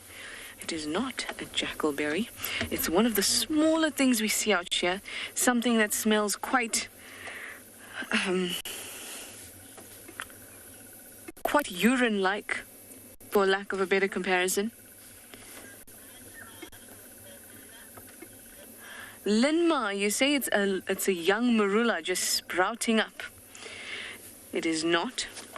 It is not a young marula. They bear fruit-like, they are fruits, we just don't eat them. Let me get out a pointer friend first. Oh, Nicola, you say a common wild pear. That sounds very fancy, but it is not a common wild pear. Look at a few things. See these tendrils? These round things here. That's what this plant, which doesn't grow very tall, uses to hold on to other plants. So this would wrap around like that and hold on to other. Usually, this is all dried up now, but just green starting to happen. But these tendrils will be nice and green very soon, and they'll start to creep and crawl onto these here. Will become really nice, juicy, bulbous leaves and fruit. Alan, you say it is not a sandpaper raisin. It's a difficult one. It's probably one that we haven't thought of in a long time because we haven't seen it for such a long time. But if I had to give that cryptic clue to you again, it's so juicy, it looks fruit-like, but we eat fruits, and perhaps men in the bush. Oh, Bushveld grape, Shadulu fan, well done. Bushveld or Bushman's grape, well done, Shadulu fan. It's just starting to come out. We usually see them when it's full rainfall and it's really nice and wet out here. And you can see it's still got a while to go. These tendrils are dried up from last season. A while to go, and you can see these juicy bits are really coming out. And you can also tell by the color of the stem, and even if I move the stem like this and you see the inside, not woody. Can you see that? It's quite green inside. It's not very woody. And that would put it in a category of basically a shrub. For it to be a tree, it would have to be woody. Now that doesn't mean that the whole thing has to be, for it to be a shrub, it doesn't have, for it not to be a shrub doesn't mean it has to have no wood at all. It can still have woody bits, but essentially it cannot be used as wood, and it does not have the same support structure that wood does to give rise to a really large big tree. Well done, Shadulu fan. I must say I'm impressed. And that's budding, and I thought it looked really good. I'm so glad you got to see the tendrils as well. And at the end of the day, we learned something, and Shadulu fan.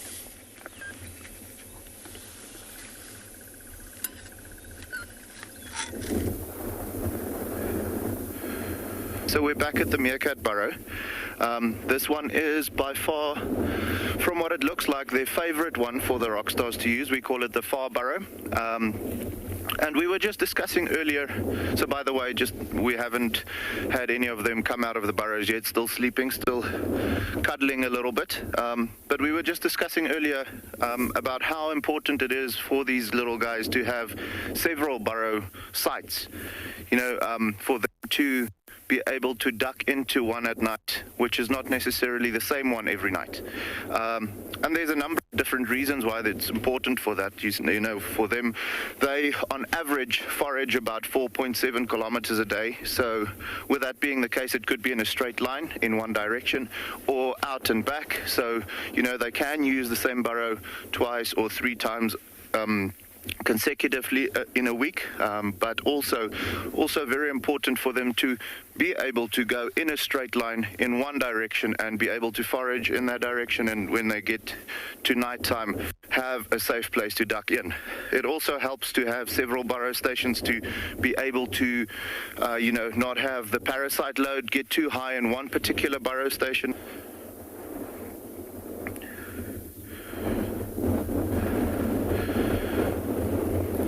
So Cecilia had a very interesting question, guys.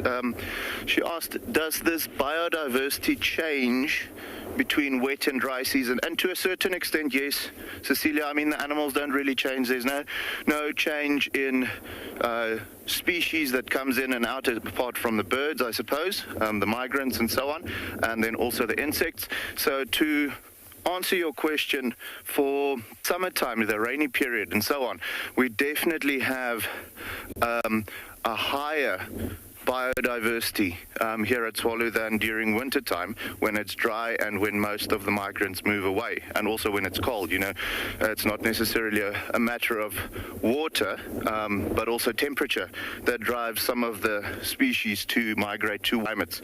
But then again, also, temperature and water is almost in a straight line with one another. So when it gets cooler, the water goes down, and just because it doesn't rain anymore, and therefore the animals move if they are able to. The plant diversity also goes down a little bit. You get a lot of plants that go dormant. As you can see at the moment, not a lot of grass cover everywhere, just a couple of stubs here and there, whereas during summertime, when the rains have come, we'll have plentiful grass growing right throughout here, and predominantly what we call sour grass, which is what these guys are. Not necessarily the most nutritional plant, but it gets the job done in the Kalahari, especially for things like the oryx and the springbok and so on. Your animals that primarily, that was a tongue twister, grazers. They do obviously also go over to browsing when it is necessary. However, if they can, they'll browse definitely, graze definitely. So yes, the biodiversity changes to a certain extent, but not completely. But yeah, guys, we're going to be with you as soon as these little guys wake up, and you must enjoy the rest of the sightings for now.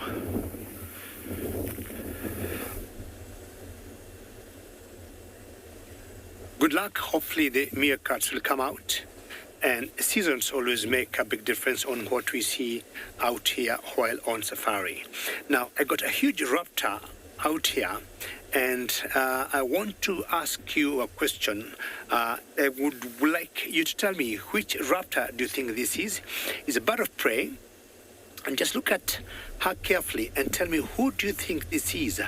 You can send your answers. You can tweet #CGTNWild or #WildEarth on what raptor we could be in at.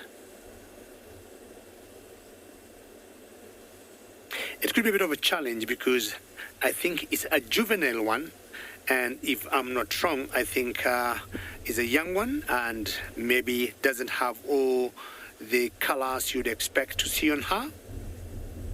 But who do you think this is? Look at the claws and see how long they are. And the only clue I may want to give you, when you see them feeding, they'll go on dead trees and looking for any worms they might get, or chicks of other birds, or eggs of other smaller birds. And when you see them feeding, they tend to stay like 90 degrees. They're able to balance very well. And you can see their knees almost swinging like 360 degrees on their knees as they feed. I hope those 2-3 clues are important or are enough to give away the bird. Rosemary, you're guessing a hawk eagle. It's not bad, but I tell you, as an eagle, you got some good points. Not actually a hawk eagle, but keep trying, keep trying. Which hawk do you think this is? Karen Marshall eagle, not quite. For an eagle, you still got a point, but not quite. Keep looking, and I've given away some important clues. When she feeds, she balances very well on trees, and she can stay like perpendicularly on trees and balance very well. She goes to dead trees or any trees that are hollow, and will feed on anything she would catch, chicks of birds, eggs of birds. Gina, Tony Eagle, getting close. Tony Eagle is what we had earlier. Males that were feeding, two subordinate males of lions that were feeding on the buffalo. We had a Tony Eagle on a tree, a marabou stock on a tree, and an African white-backed vulture. That was the Tony Eagle. And the Tony Eagle are more brownish in color. The only challenge here is this one is a juvenile.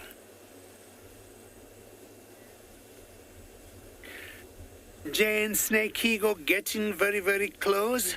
So let me first give you a clue. Let's first call it a hawk. Eagles is under, eagles, but is a type of a hawk. Let me see whether that will help. Is a type of a hawk, but they all have those similar characteristics. Greg, very well done. Excellent. 10 out of 10.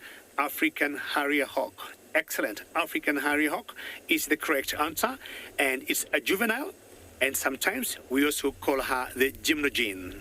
Well done. Now, being young, that I think where the challenge came in. Otherwise, they have some bird. When you look on their breast, they have like black and white lines. And the orange is quite clear, going all the way to the eye when they're fully grown as adults. Of all the hawks, when you see them feeding, you just enjoy watching them. They fly, they land, and they'll feed at any angle. My guess is she could be looking for something to eat from a distance. But for now, she's just sunning herself. Beautiful light she got there. And you notice she blends in very well because she chooses such a dead tree. Haha. So, oops, sorry, Bungai there. So we'll just have to move on and let her enjoy the day and the sun. Have a good day. Keep sunning yourself.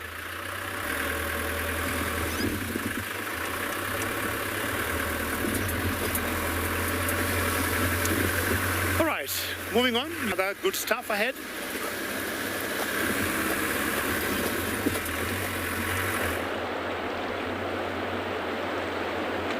Okay, that must be fascinating to see.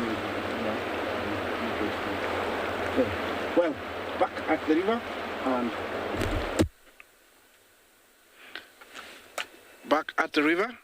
and what is what now? Yes, they're all milling around, all standing there. Nothing much has happened. They're still discussing, they're still thinking. It is very typical. It is part of the crossing behavior. They have to sometimes stand there and decide, when to go. Is that a topi? No, it's not. It's part of a termite mound. So it is not the time for them, but who knows when. It just takes one to start walking and they'll walk towards the water. Remember, this is part of the remaining few that got left here. We left them yesterday evening after the crossing we saw, and they might be crossing today, this morning. Over there also, do we have movement? Oh yes, we do have a few wildebeest, and most of them are lying down. Those two are walking. It means they might encourage, or like the other ones might join them on the walk, either outside or outwards or towards the river. It is very typical for these animals to do this, but we love it when they gather up and crowd.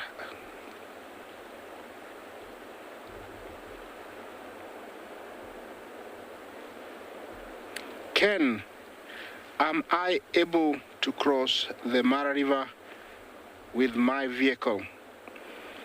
Using the bridge, yes. Using the bridge, yes, you can cross. There is a time way back, one bridge was broken and it was the only access for the fuel truck to bring fuel in. This was late 90s, and a few camps were forced to drive across. There is only one section that you can do that. I don't know how good it is now or when it was last used, but then we did use it, a few camps that were there. But I would encourage it. It is very dangerous. You might lose your vehicle if you get stuck. You might be washed downstream. You might get eaten. So we cannot cross using the vehicle. We use bridges. Although they are far and few, we use them. We don't encourage wading or driving across. It is a very dangerous river, full of rocks, sand, mud. It's not even on the ground, so it is not advisable to actually drive across. Looks like there's a little movement of the zebra. You see those three from the left. That's all you need to start triggering a movement. We have the rare spotted green Land Cruiser driving with a few Homo sapiens ready to enjoy this fantastic scene here, waiting for the crossing. Yes, they all stopped again. Nothing much is happening. It doesn't mean that they won't be going. Remember, this is life. This is coming from the Masai Mara, and this is the annual migration of wildebeest. And when they do this, they crisscross the river at different points. You're always very lucky to catch one. So catching one is really a bonus, and that's why I am stationed here, so that when it happens, I can be here to share it with you.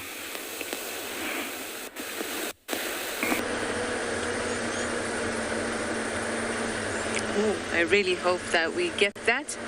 Such a spectacular event, really, Mother Nature gives to us. So many events like that, but this is one that is truly special. Now, in the vein of den searching, I've decided let's check out our den that we know is active. See if anything is happening there, but really from the road I can see that there's impalas around. Generally would mean that the adults may not be around, but it's still a little bit north of the actual den, the den itself, so perhaps they will be there.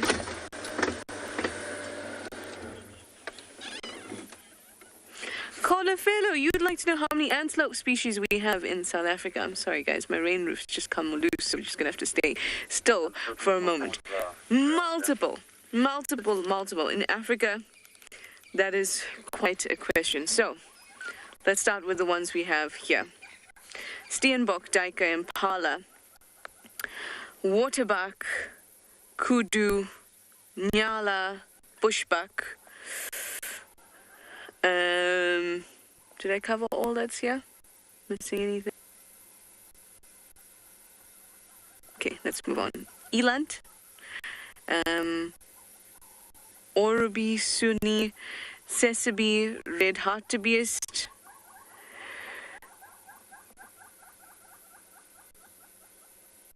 Dik. So I've counted 18 already, right? Did I? Or did I count 13? Can't keep track. I hope that you counted. And I'm sure that I've missed some. Oh, Springbok. I'm sure I've still missed some. There's so many antelope. Antelope are so diverse, and that's because they're a prey species, and also they're a primary consumer. So the energy that gets, or the plants that convert the sunlight and water into their energy and oxygen, those plants have a whole lot of nutrients and energy just waiting for other animals to come aboard and have a bit of it. And those animals are the primary consumers of those primary producers. I'm sure I've missed some. Let's have a look in the mammal book quickly. This is not a list type of book, but I'm sure we can figure out if we've missed any.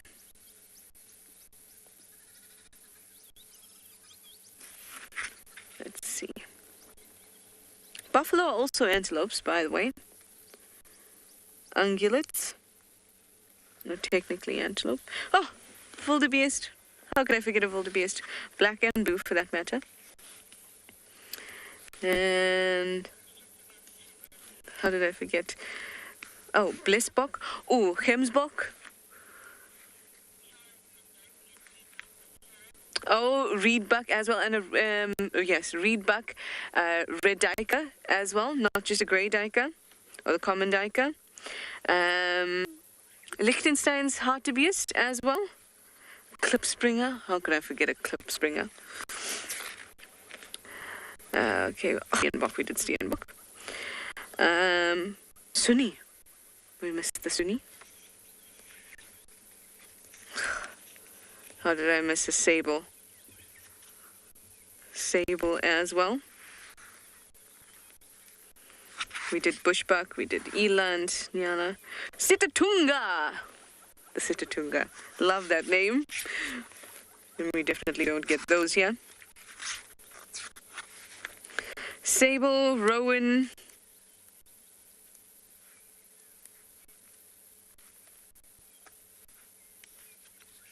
What buck? Yeah. Oh, lichwe.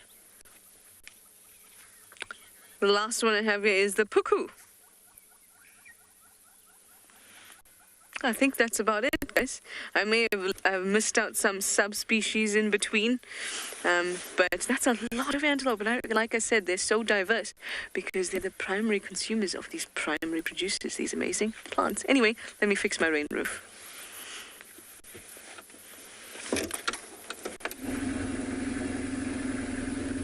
Good morning and welcome to all our viewers to andBeyond in Ngala. This morning we are at the Riverbed. Myself, I'm Yapi, and behind the camera we have Gerrit.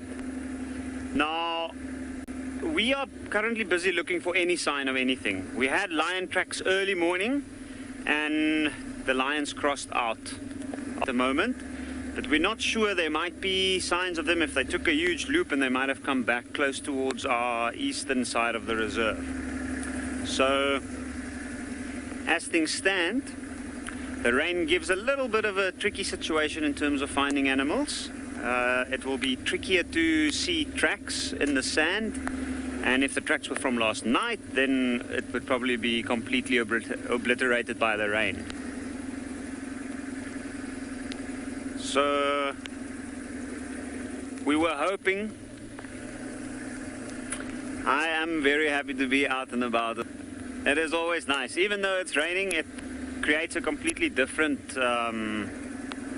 atmosphere in this area. Animals act differently. They are impacted by the rain, and some of them are actually quite active. Contrary to popular belief, some of the cats, they're really active because it's nice and cool, it's easy weather, and they might even use it to their advantage for a hunt.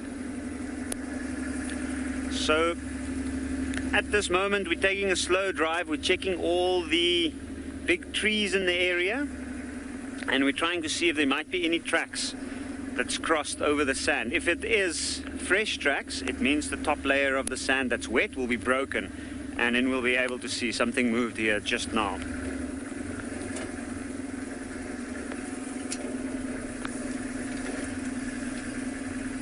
But the area that we're driving in at the moment, you can see there's a lot of reeds near us in the riverbed, and these reeds are all more or less at a similar height, and that's because the elephants, during the dry season, they usually come to these parts of the riverbed and then they eat the reeds, and they crop it down to the point where they're almost at the same level.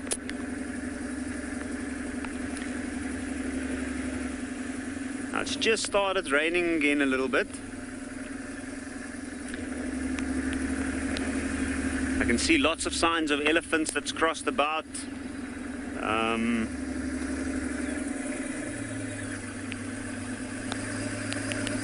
We are hoping to get lucky with any signs of leopard this morning, maybe. I think there might be something there. We're just going to have a quick look.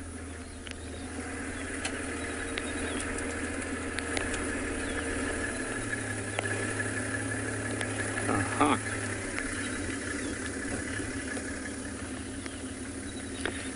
Oh, I love to see some leopard this morning, even if it is a leopard with a young one. Now, I just want to have a quick look. It looks like we have some leopard tracks here.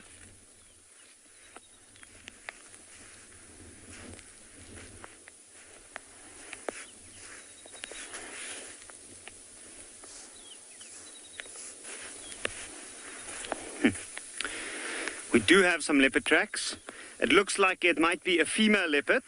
She's come from the bank and she's walked down across this side. And it looks like it's pretty fresh. It hasn't broken through to the dry part of the sand, but the sand over here is quite soft, so the rain has seeped in deeply. Now, they're heading up to the bank behind us, and I think what we'll do from here is we'll loop around and go see if we might find something.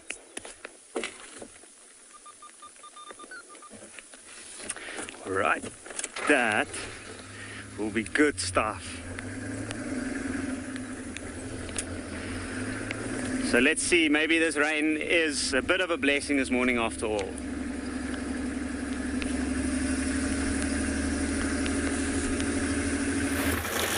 Well, we've got some big mammals here that I want to show you because we don't see them as frequently.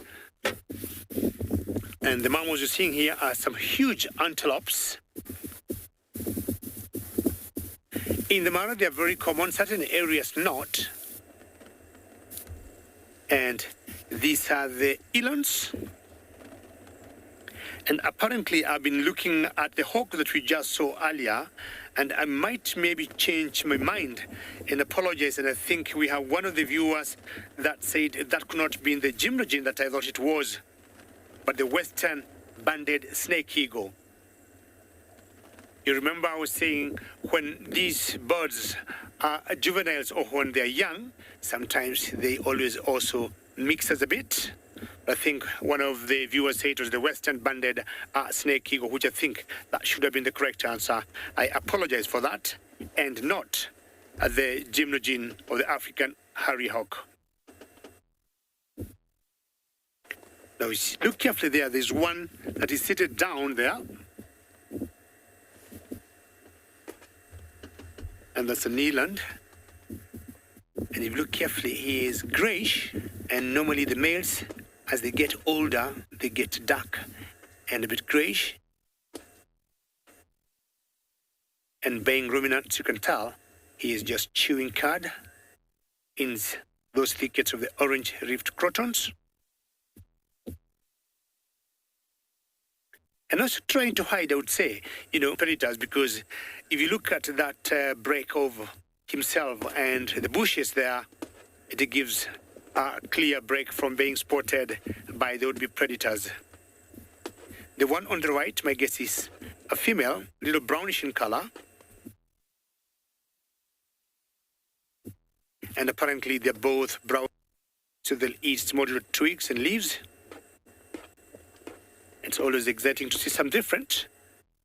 Maybe not as exciting as lions or cheetahs or leopards, but to see species of animals that we don't see every other day, I think is quite cool. They also tag along with migration of the wildebeest and the zebras, but not as big numbers as the beasts and the zebras.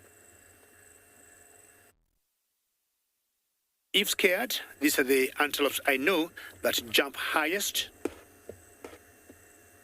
And of all the antelopes you got in Africa, these are the largest.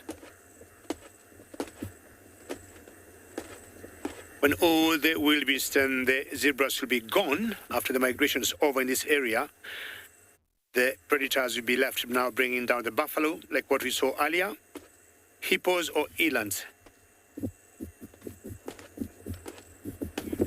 DJ, good question. You'd like to know if the females also have horns like the males. Yes, both sexes have horns, both males and females, but the males have larger horns than the females in general. If you're lucky to see one come out, you'll also see the males have what you call dewlaps, some huge mass in their necks, and the males have much bigger dewlaps than females. But yes, correct, both males and females got the horns. It's an elephant there, feeding. Strange to see her alone, because I don't see any others there. And I'll be moving on to look for more animals.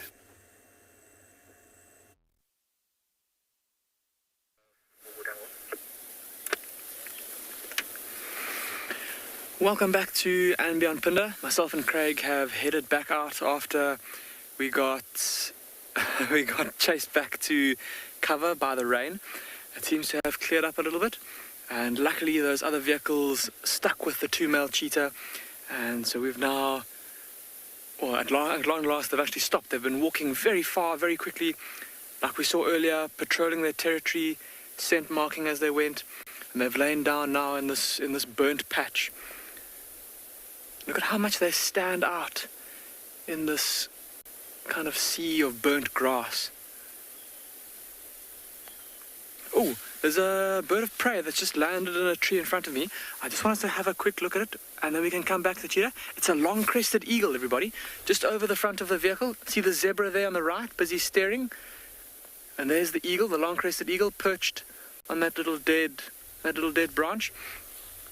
And this area has recently had a small fire that's come through. The fire has died out, but with that burn, as sad as it seems, there will be lots of little creatures that'll suddenly be very exposed, and that's what this long-crested eagle is no doubt looking for. Little rodents, little birds, even things like snakes and lizards that don't have any more cover to hide in. Look at how the zebra are busy staring at it. Oh no, maybe not at the eagle. They're staring at something on the other side there.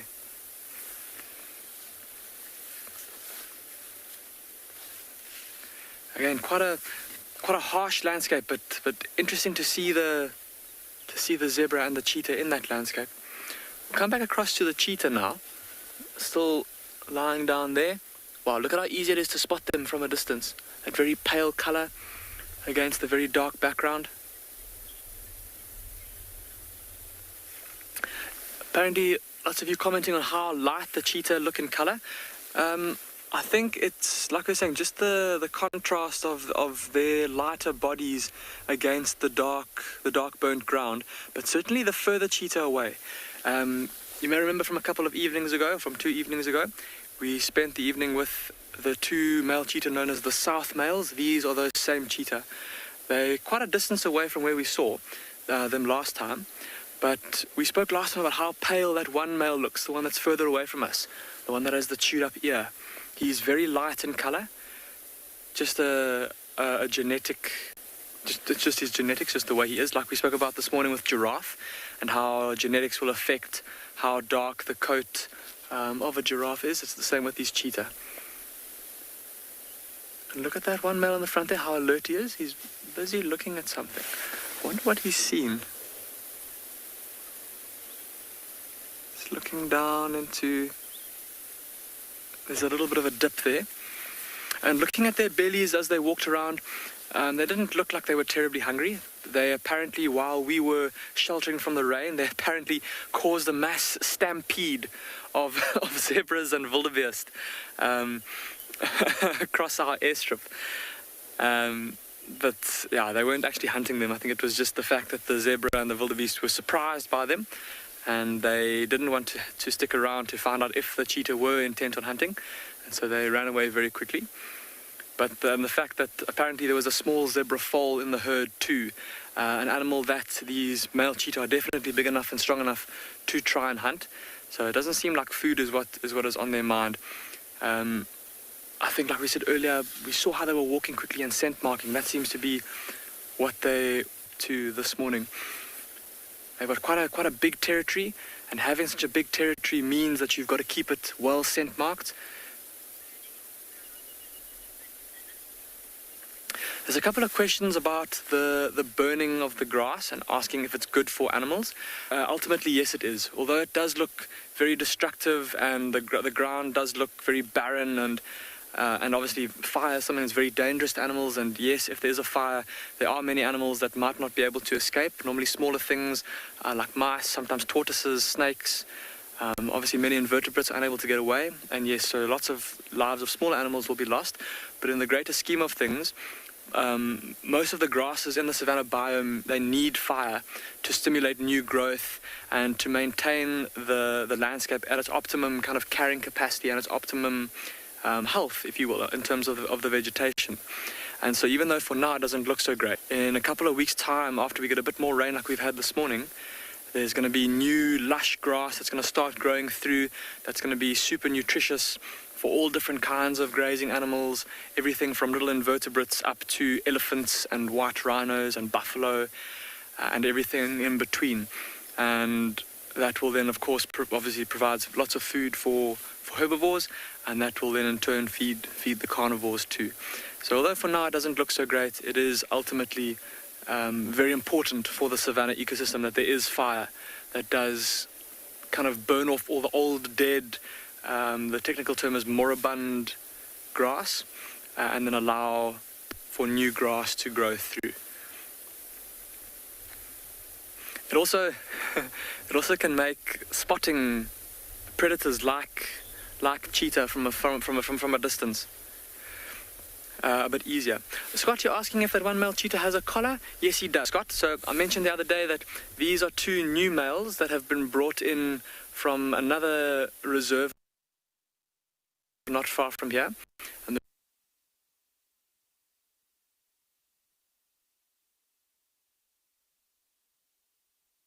not far from here, to really diverse a population as possible. If you've heard, Scott, that's quite a threat to cheetah is lack of genetic diversity, and so in areas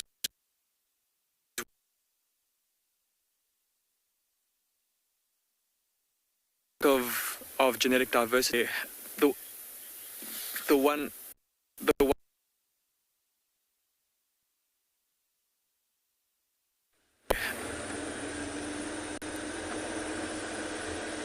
So we are still driving around, and my rain roof is not being very forgiving, but it's okay. It's okay, everyone. I'm on Rebecca's Road and I'm heading north on it, but I'm going to get to the junction with that magnificent tree, my favorite tree, very, very soon, and I wanted to chat to you about it just a little bit. Much information before we get to the tree, you see. But what I will tell you about is the fact that everything that you see as we're looking at this landscape, every single thing is connected. This marula is sending information and nutrition to that marula, and to this marula and that marula, and they are prioritizing themselves over, say, the combretums, and all of this is constantly happening. Constantly happening. Remember I told you about the battle that's happening underground between trees and grasses? There's a different type of connectivity that also happens. Not just one that is of the battle type, but one of care and sharing, which is quite... JC, you would like to know if I'm in tree shala mode today? Definitely. Rainy days, leopard with a scrub hair in her mouth, I can definitely sink into tree shala mode. We're almost at the tree, guys. Almost there. It's just I can't drive very fast. Let's blame our rain roof. At least it's not raining too badly anymore. So we're speaking about this connectivity and how plants share nutrition or nutrients. They will sometimes use this connectivity that they have for malice. And sometimes creatures will use this type of to seek out root systems, to find a way to infiltrate the root systems of trees. We call this magnificent network the mycelia network. Just going to go slow here. And it is a result of fungi that grow underground. So every fungus that you see, you're familiar with the mushroom. It's a fungus you might be very familiar with. That's just the fruiting body. Beneath it, they have root-like things called hyphae. And those spread out, kind of looking like cotton. If you imagine each strand of cotton, very fine. And we call that the mycelia, or the mycelia. And when it connects other plants together, we call it the mycelia network. Here is my lovely favorite tree. Now, the reason that I came to this tree is because this Balanites, or torchwood, must be quite old. I have no idea how old it is, but it must be quite old, and it's also quite large. And the way that the mycelia network works is that you get hub trees. I can hear elephants shouting close by. You get hub trees or mother trees, and these are trees that are particularly well plugged in to this mycelia network that's underground, which is going for kilometers, not depth-wise, but area-wise. And it's connecting this Balanites to any other Balanites close by, as well to all of these combretums and guarri bushes. All of that, they're all connected by the mycelia. And I call this a mother tree or a hub tree because it would have, compared to the other trees that are close by that are substantially smaller, it would have the greatest number of mycorrhizal fungus. So you'll get different varieties of mycorrhizae. And the large, big trees like this will have the biggest variety. And why would the mycorrhizae want to have a partnership, a symbiotic relationship with these trees? Mycorrhizae struggle to get carbon, and they need carbon, but they are very good at getting phosphorus and nitrogen, something that trees struggle to get. So in exchange for carbon in the form of sugars from the tree, the mycorrhizae gives the tree phosphorus and nitrogen. So they have this connectivity going on. Now, trees that are plugged in to the central mycelial network, or the CMN, those trees have a higher survival rate. Also, trees will prefer to give nutrients to their kin, which is amazing because it means to some extent, although they don't have a brain or a nervous system, to some extent they know their kin, which is amazing. They'll prefer to give nutrients to their kin. As well as these trees, if say you are a Tamboti, for example, and you really, really want only your kin to survive, they will disrupt the flow of nutrients to other plants except their own. Also, if a tree is dying, that tree will send a burst of all the carbon it can to the nearby trees so that before it dies, it can give one last present almost to the trees around it before it kind of waves goodbye. Isn't it amazing? I think it is.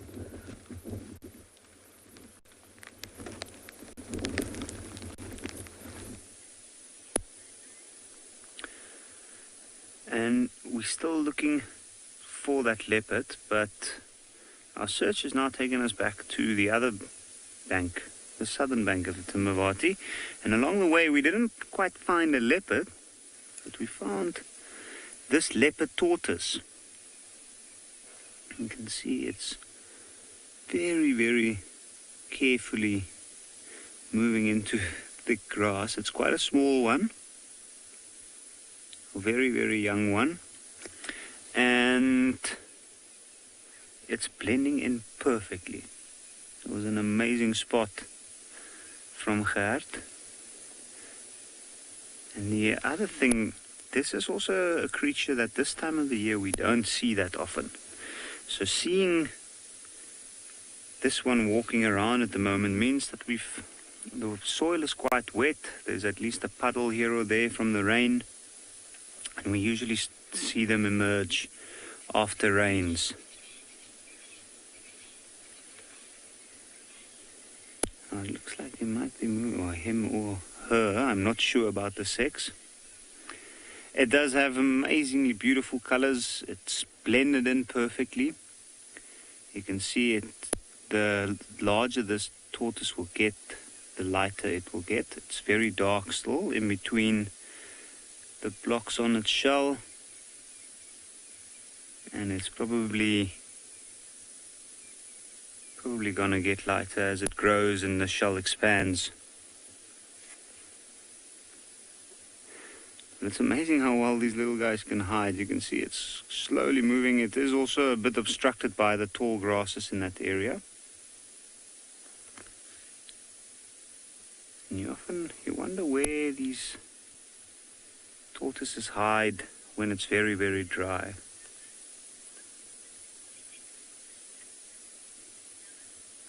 Horse lover, why is it called a leopard tortoise? That is a good question. I am not entirely sure exactly why it's called a leopard tortoise, but I know it does have to do with the coloration on its shell, and that it is similar to the colors on a leopard's coat. But exactly if that is the reason why, I'm not sure. I'm going to have to find out and get back to you. And you can see now our tortoise has disappeared completely. I think it might actually move in there and we probably won't see him again. So I think we're going to leave him and continue our search for the leopard.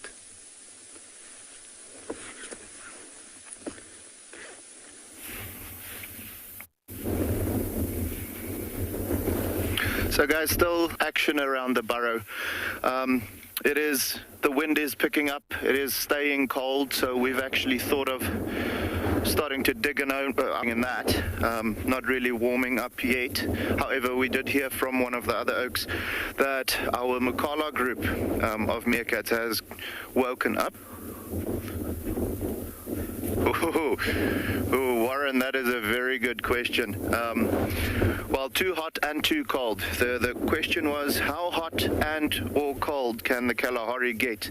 And so summertime we average around 40 degrees Celsius days with the warm to around, I want to say 48, sometimes even going over 50 degrees Celsius. I know in an area called Springbok, which is a little bit further west, than had 57 degrees Celsius at the end of last year's summer.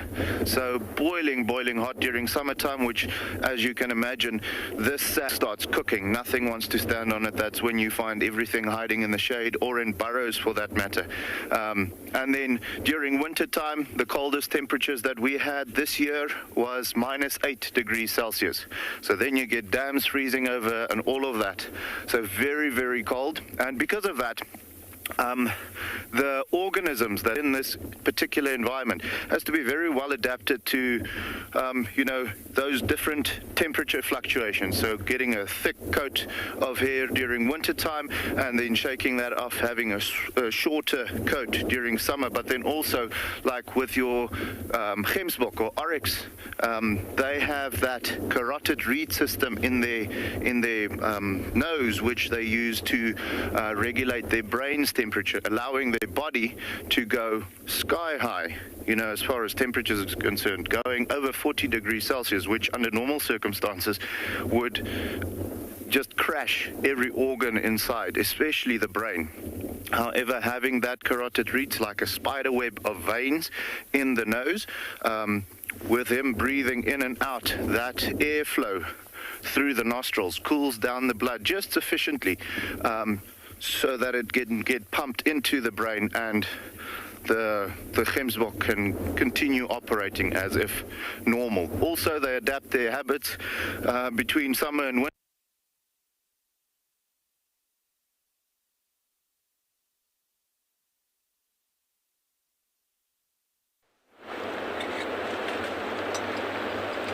Okay, welcome back to the Mara.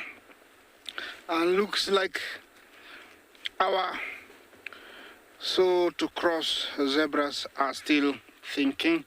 Most of them have started heading out of the river outwards. It doesn't mean that it is the end of the crossing. Sometimes they walk up to 500 meters, stop and think twice, and sometimes I think they think, and say, why do we have to go back? Our aim was to cross. We should cross. Looks like our crocodile left. Okay, well, they're heading out. Yes, and so sometimes they come back after heading out, quite far out. The heads are pointed outwards, far away into the plains. Doesn't mean it's the end of the world. At the crossing, this is a typical behavior that I have gotten used to. Hope you are doing the same.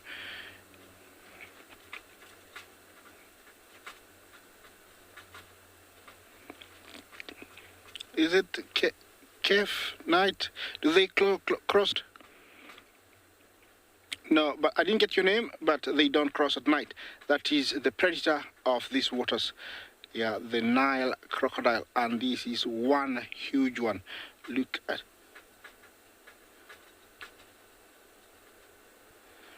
Sorry, that name is really difficult for me. Comes or it's just the name. Okay, that's how quickly they can appear and disappear. And with these waters, they can be anywhere. So there's no swimming.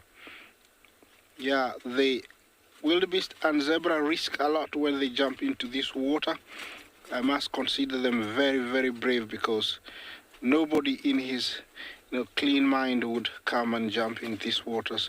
Look at that guy, how bloated he is. He's been eating really well. You can tell from the back leg towards the head, there's no angle there. It's just round. So he's been eating very, very, very well. Remember, this is a time of the year where they gorge them, eat as much as they can, and whenever they can find it, they are always feeding, because once the migration is gone, they will survive on small fishes and small animals that come to drink. But if they don't find anything, they will go for a long time without eating, which they are adapted to doing that. What is that zebra doing? Is it scratching its nose? Do you see it? Off center? Yeah, I think so. I think it's scratching its nose or its face on a termite mound or something, on its forehead. Yeah, now it's a forehead. Yeah, usually with most animals, an itch develops when they find an appropriate object themselves. It could be a tree stump, a rock, a termite mound, ground.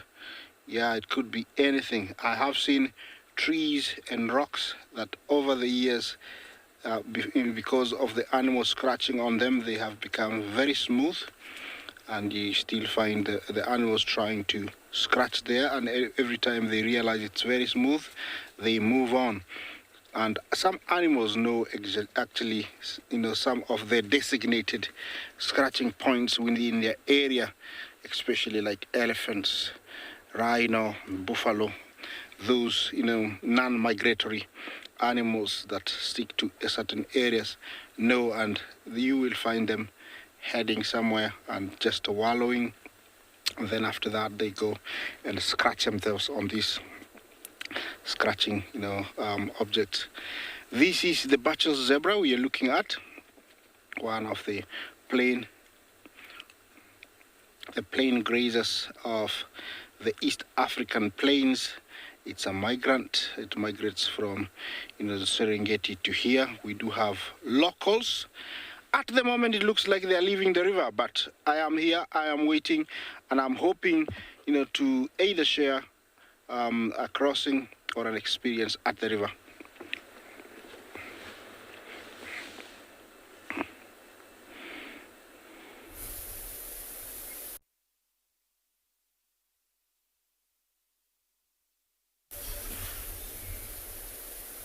With these, and that one that's closest to us, the one wearing the collar, look at how he's just stood up and he's looking off into the bush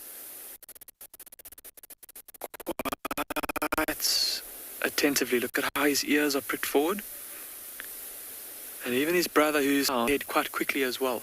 So I wonder what they've seen or heard moving around in the thicket there.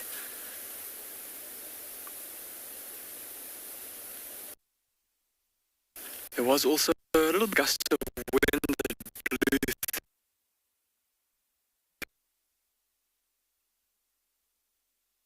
these cheetah, or new sounds that they could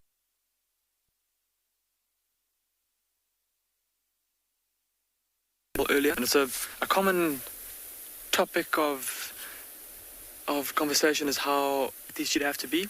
So I wonder if they'd maybe just get the smell of something potentially dangerous.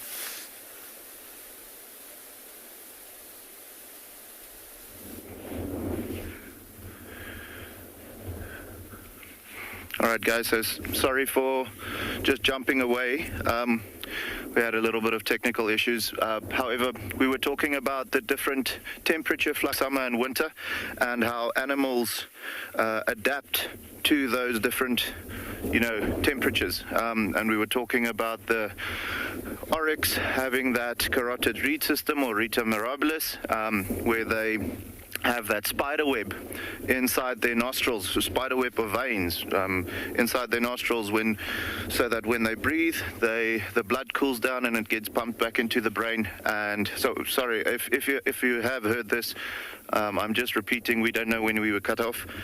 So that the blood cools down and gets pumped into the brain, and the animal can continue as if normal, allowing its body temperature to go up without the animal being negatively harmed. Also, they definitely change their feeding habits. During winter time, you find the animals, most of the animals around here, feeding mostly during the day, and then during summertime you'll have them going at nighttime, with a Springbok or an oryx almost concentrating 70% of its feeding time during the night. Also, you'll find that things like Springbok and so on, the smaller antelope, the ones that can fit down there, you'll find them hiding from either the heat during the day or the cold during the winter in things like aardvark burrows. Also, warthog burrows and those types of things. Even leopards or so will go into those burrows to hide from either one of the two temperature fluctuations.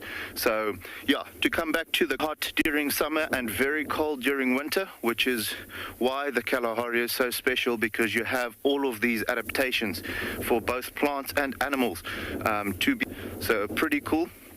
But yeah, still no action on the meerkat front. However, it is Sunday, so I suppose they can lie in a little while longer. Maybe had a long night last night. In South Africa, the alcohol is legal again, so they might have had a long evening. But yeah, as soon as we have action from them, guys, we're going to come straight back here, and we'll let you know.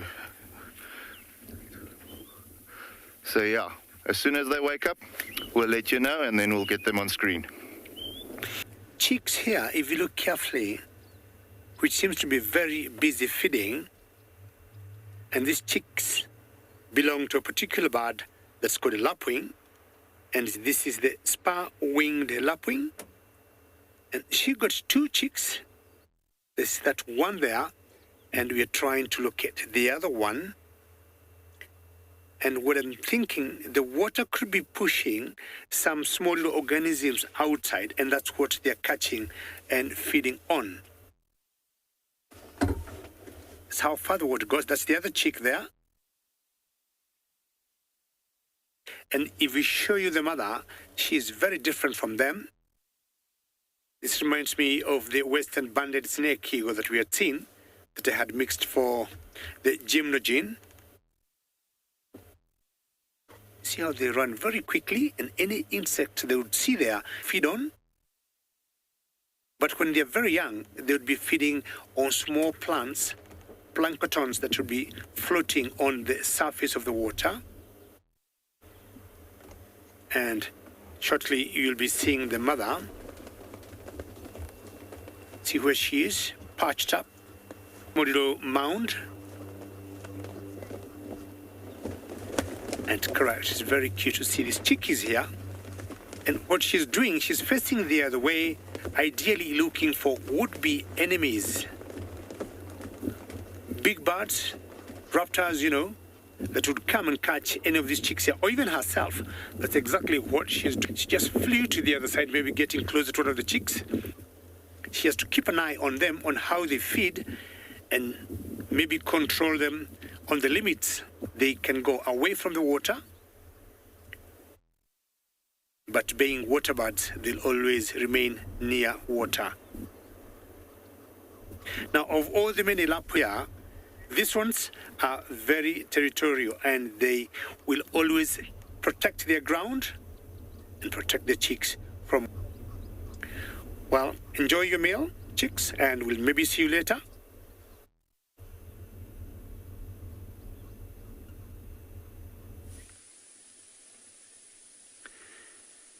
And as we're still up on the bank looking for this leopard, we've come across an amazing sight.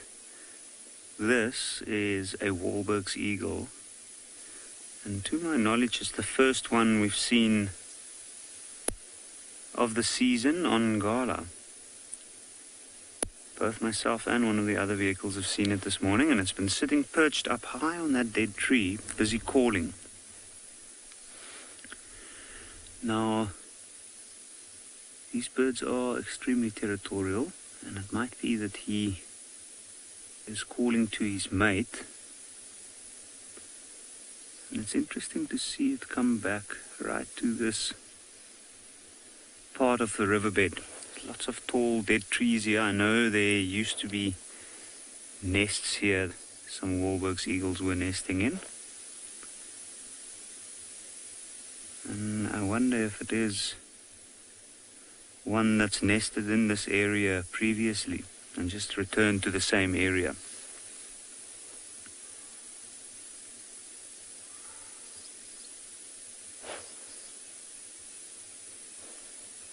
And we were actually earlier today, myself and Gert was busy talking about Wahlberg's eagle and wondering when. And I know that some of the other people I've spoken to have said that they've seen some of them outside of the reserve. This is the first one we've seen here on the reserve as far as I know. You can see it's got its feathers puffed up, its neck tucked in.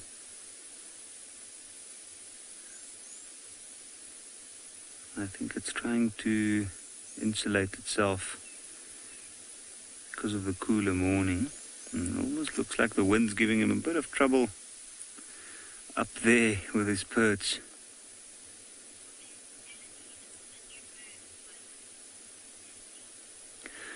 Melody, I'm glad to hear this is a new bird for your list. And there's also a new bird for our seasonal bird list. This part of the season is usually one of my favorite parts.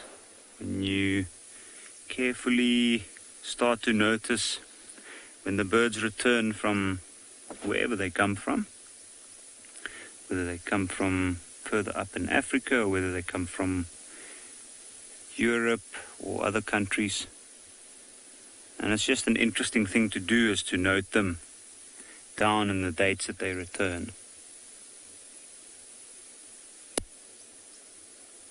Now, it's not unusual to see it this time of the year, but it's interesting that it came with the first real rains we've had this season.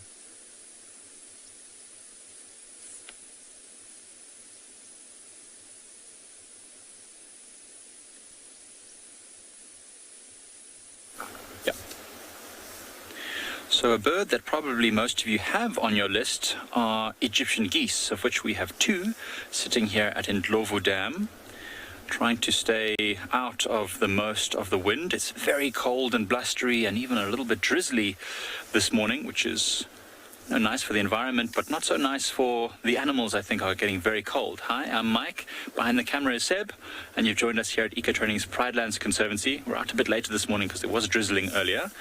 But now we're just sitting at the dam trying to see what might come around. We've driven a bit of the reserve to see what's happening, and I tell you what, the animals are taking shelter. It's very blustery, very windy, and the rain, which comes in waves, is not comfortable. So most animals are taking shelter. We haven't seen tracks or signs of the lioness we had last night, but we're loving these 2 here, just watching them and waiting to see if anything else turns up at the waterhole. Very, very early this morning, before we were out, there was some buffalo here. Zaina, rainfall varies, but in the low-veld region of South Africa where we are now, we should get around about 400 to 600 millimeters of rain, being a very good amount. 400 more or less the average. That's what makes us have the vegetation that we have. So let's hope for a good rain year this year. We have experienced a drought the earlier part of the last few years, and now it seems to be a fairly wet year last year, and then hopefully this is a good start to our rain season. It's quite early. It's only just the beginning of spring, I suppose you'd call it, and we've already got this nice cold weather and lots of clouds.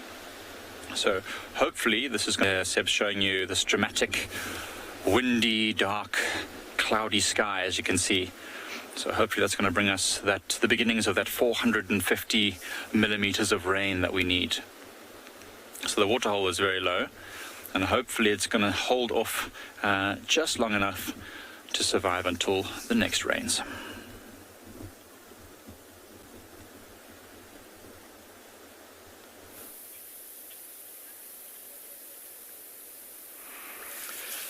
He's relaxed a bit again, it seems. Look at how that male closer to us, with his back facing towards us. Look at how he's lying flat on his side with that neck crooked up at an angle. Oh, he's going to roll over. So neat in the way that he did that. And it almost looked like he rolled over a little bit slower than Cheetah would normally do that little motion. Often when they roll over like that, it's quite a quick little flip. And I wonder if he's maybe trying his best to not get himself covered in all the soot and all the ash that's lying on the ground there.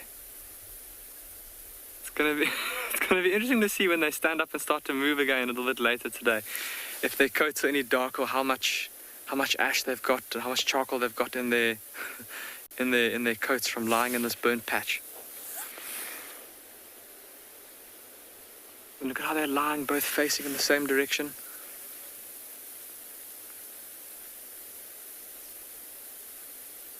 And this little spot that they've chosen, kind of in the middle of a dried up waterhole, in the middle of that burnt section, nice and open all around them.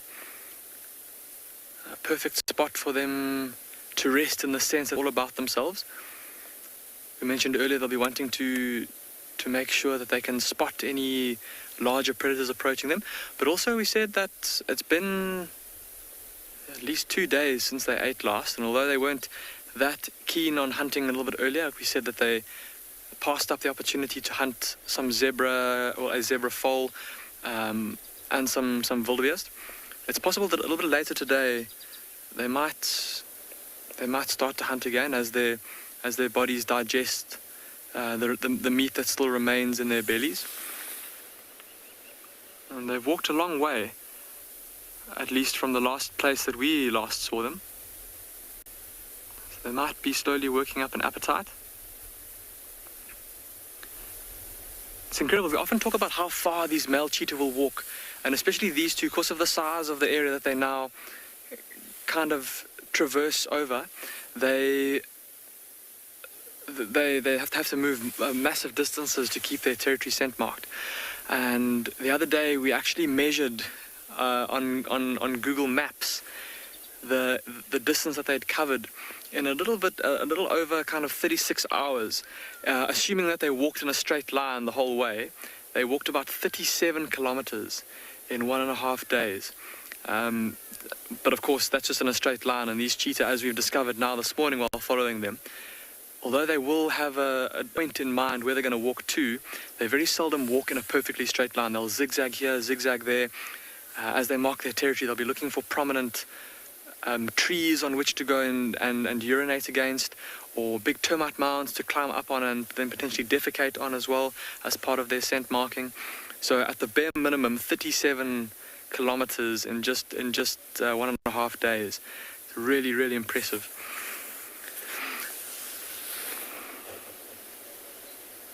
Look at how that male on the right now is starting to nod off. Gypsy, you're asking where Phinda got its name from. Gypsy, Phinda, or I think more correctly pronounced Phinda, is the isiZulu word for return. And it was named Phinda, or Phinda Izilwane, which means the return of the animals. And that comes from the past, or the history of this land. A lot of it was once farmland. It was used for a number of different kinds of farming, cattle, sisal, pineapples as well. And the land was returned to the wild and returned to the animals, so to speak. And that's where our name came from. And of those animals, cheetah were one of the species that had been wiped out in this area because of hunting. And that was one of the first, well, it was the first large predator that was brought back into this area. Leopards and hyenas existed here already because they were able to escape the onslaught of humans, being able to live quite close to humans undetected are leopards and hyenas. But predators like lions and cheetah had been wiped out in the area. And so cheetah were the first large predator that were reintroduced to this region, with the purpose or the intention rather of trying to get a cheetah population established here, so that when lions were eventually brought back, the cheetah had the upper hand. They would already know the layout of the land. They would have already established their home ranges and territories, and just give them a head start on the much bigger and more dangerous lions. Yeah, very interesting question, Gypsy. And something we're very proud of is the success of our cheetah conservation that we've had here at andBeyond Phinda since we started.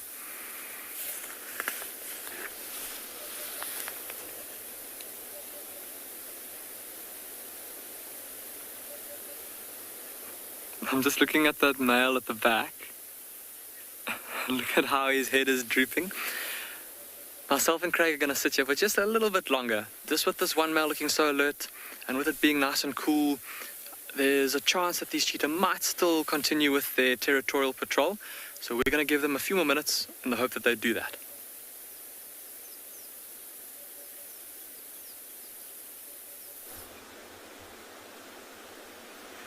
Still with the geese, and it looks like they've started to maybe feed a little bit in the water. So I think I need to correct myself. I think a while back I mentioned that they might be eating invertebrates, but geese don't actually eat invertebrates. They eat mostly vegetation. Ducks eat vertebrates and other small creatures, but geese eat grass. Shinzi, you were asking what separates the geese and the ducks. Well, there you go. I just literally mentioned it right now. Mostly their diet. The size as well comes into it. Ducks are generally smaller than geese, but mostly their diet. Geese are grazers. They eat vegetation. You'll often find geese walking along on sports fields and things, eating the grass. And ducks are generally feeding on aquatic invertebrates, so insects that they find in and around the water is mostly what ducks feed on. So that's the main difference right there. There's probably other physiological differences, but I'm not particularly aware of them. So look at that. Oh my goodness. That goose is making a mockery out of me. It's busy eating a frog. How dare it do that right in front of me? Classic. Look at that. Okay, so there you go. Vertebrates. I mean, they haven't been reading their bird books, but I should know better than to say what animals do or don't eat, because invariably they're going to do the complete opposite right on the camera. Classic. So what it's doing, it's busy washing off the mud off of that little, what looks like a platana, which is a small frog. And they're going to eat it. I'm assuming they're going to eat it. I don't know if it's just playing with it. No, it's definitely going to eat it. They're halfway down. That's literally ridiculous. I'm going to get my bird book out immediately and read up what they eat, because there it goes. Delicious, right? What a meal. Hey, breakfast. Done. Oh, are Egyptian geese actually ducks? That's a good question. You know, I've actually heard someone say that before, and I never really at the time did much research, but I'll have to research into it now. Perhaps Egyptian geese are closer related to ducks than actual geese. I wonder why on earth they're called geese then. I'm just going to do some research as soon as I can to figure that out. But there you go. Hey, so Egyptian geese do sometimes eat vertebrates, like frogs. So what it's doing now is using its bill. They've got a very sensitive bill, and they're busy disturbing the mud, I suppose. And then as a frog gets disturbed, they catch it. Seb and I watched 2 geese at Leopard Dam yesterday that were also diving down just with their little bums in the air and their heads underwater, also ruffling in the mud. And I assumed they were eating little bits of algae in the water, but maybe they were looking for frogs. That's interesting. I wonder...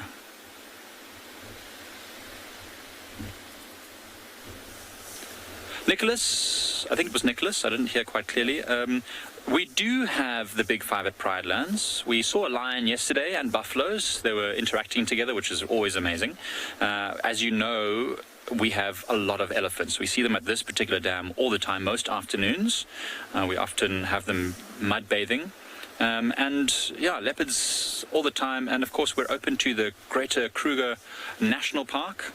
So of course, there's always the opportunity to maybe spot a rhino in these areas as well. We are open to the Kruger, but certainly leopards are something that we see tracks and signs of often, but they're a little bit more shy in these areas. But we've seen Pixie Pan and her cubs in this vicinity of this waterhole not long ago. Seb, when did you see them last? It's like last week, right? Sorry? Yeah, when did you see Pixie Pan? Where? Yeah, when? When? Like a few days ago, I think. Like 10 days ago. Yeah, like just over a week ago, they saw the Pixie Pan female and both of her cubs. Actually, had found her tracks on foot earlier that day, and then Seb and Taylor managed to find them, which is awesome. So, what I'm going to do is do a bit of research on geese in the meantime and find out what is up with them.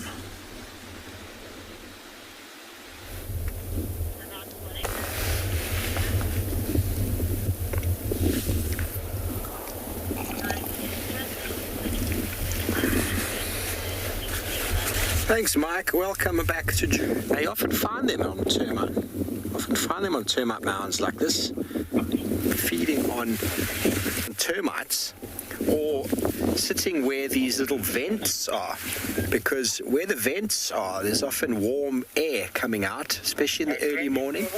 You will see it. Early morning in winters, you'll see birds sitting on the top of termite mounds, because termite mounds are, for the most part, very good at regulating their temperature. They're about 32 degrees.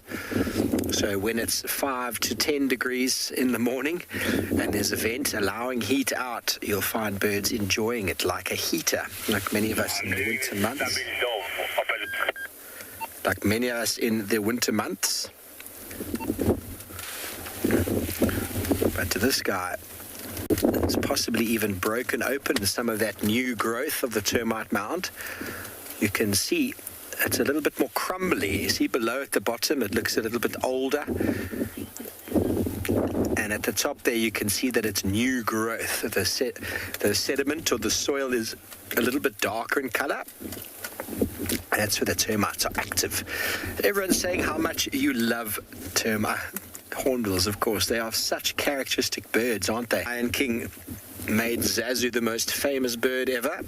Everybody comes to Africa goes, is that from the Lion King? And while it is a similar species, the Lion King's from the north, from Kenya. This is the southern yellow-billed,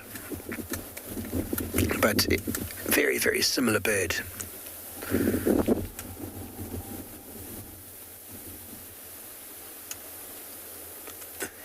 Looking for some food. You can see the white on the other side as other birds have been sitting. There's been some defecation happening there. It's possible he's even been sitting here for some time.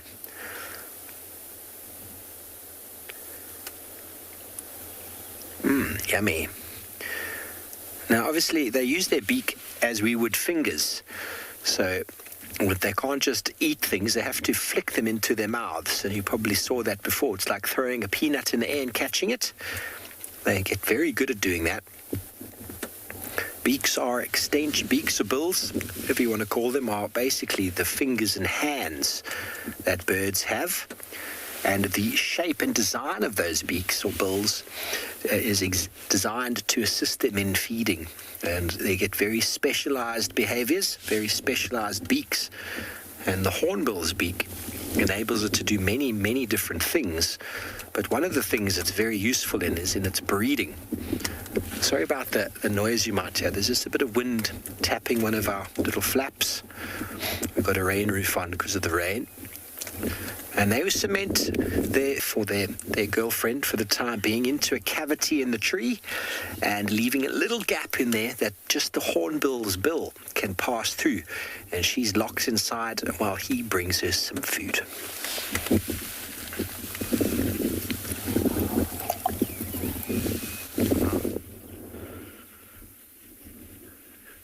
So, all right, guys, still no action over here. We've been discussing reasons why it hasn't. I mean, you can see even the anteating chats are coming to have a look at why these guys are not out of their burrow yet and not up and going. Beautiful little female anteating chat there.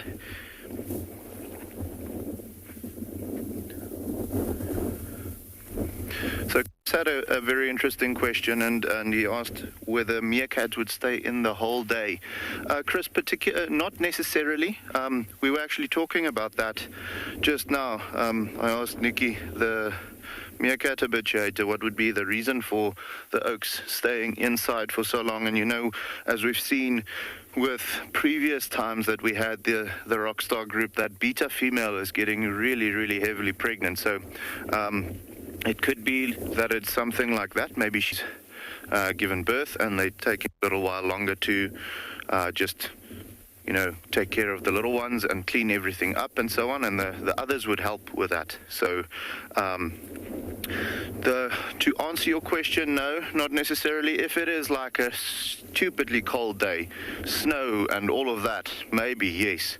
But then, you know, they must have had a very, very good previous day of foraging, not needing to go out and eat again. However, I'd say on average, no, they wouldn't spend the whole day in the burrow. You know, their drive would get them out, even if it is later, like this morning. They would still go out a little bit later and start foraging. With them being so small, they need to eat quite constantly. It's not like a lion that can kill something and yeah, so it's not like lions that can make a kill and stay with a kill for 3 days and only eat, like, even after they finish the kill, wait another day before they start really getting hungry and so on. So they constantly need to feed. But guys, seeing as that we're not really seeing any meerkats at the moment, Headquarters has got a nice clip for you so that you can go and learn a little bit more about meerkats while looking at them actually.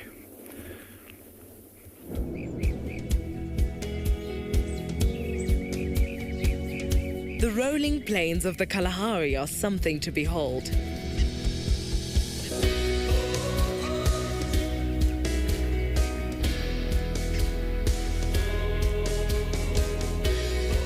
With the morning sun comes the rising of the meerkats of Tswalu.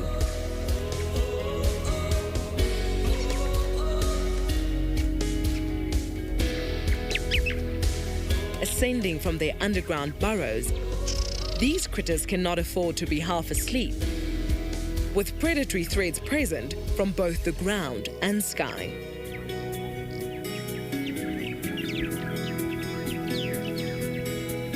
Led by an alpha female, the first thing on a gang's agenda is to venture out and forage for food.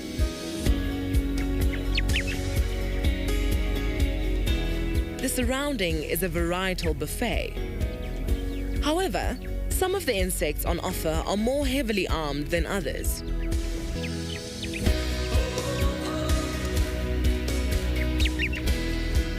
For For meerkats, breakfast is the most important meal of the day.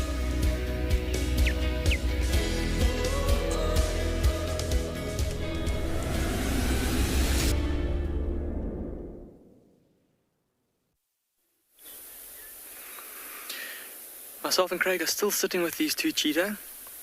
And look at how that one male is sat up and is looking quite alert, a little bit like the meerkats that you just saw, sitting up on their back legs. That very typical upright posture of a cheetah on the alert, showing that very big chest and that relatively small head in relation to its body size. And it's still this one male, the male with the collar, who's been the most kind of alert and not quite jittery, but every time there's a strong gust of wind that blows, it seems to be him that looks around. And he's been looking off to his right now for quite some time. I don't know what he's seen. We can't quite see down there. There's some bushes obscuring our view. But whatever it is obviously not requiring his imminent attention, as he's now looking back over his shoulder as well. Interesting to see how the one male's looking to the right and one to the left, just to maintain their general awareness about themselves in kind of a 360-degree view. But seeing as these two cheetah don't seem like they're going to get up and move again, myself and Craig are going to leave them, and we're going to go see what else we can find for you this morning.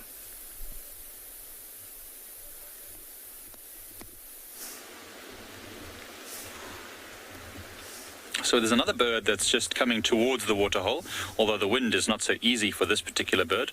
It's a batalier. It's just flying in the distance there. It's very difficult to spot. But with the strong wind and without a tail, or a very short tail, it's really struggling to make its way towards this waterhole. We hoped that it might come down and land and drink, because it's not a pleasant situation for it to be flying, but it's flown off now. So we were just talking, Seb and I did a bit of research on these geese, right? These so-called geese, which are only supposed to eat vegetation. And in the whole bird book, there's a whole write-up about what it eats, and everything is vegetation. And then there's one line right at the end which says, may actually eat invertebrates like insects. And this one accidentally ate a frog. I've realized that now. It was an accident. It was an accidental frog ingestion, but once it started, it just had to keep going. And we both talked about it now having indigestion. That's why it's not feeding anymore. It's just standing there swaying in the wind. It's just dealing with a bit of indigestion. It's like a vegetarian eating meat by accident. You're not... Silly thing. But yeah, also did a bit of research on duck and goose, you know, physiologies and things. And yes, Egyptian geese are actually fairly closely related to shell ducks.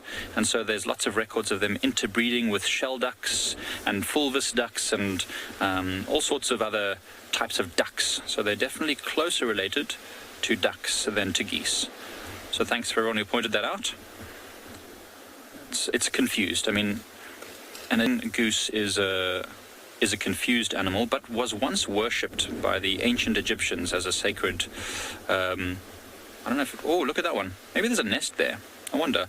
They do sometimes nest on the ground. So I was reading up some more nesting stuff, and they said, you know, about 2/3 of the time they nest on the ground, and 1/3 of the time they might nest up on top of, so that's quite interesting. I wonder if it's building a nest there. It's not a great place for a goose to have a nest, to be honest. With the amount of elephants and buffaloes that come down, its nest will get trampled quite often. Well, see what happens. Still waiting for any other animals to come down to the waterhole and see what else happens today.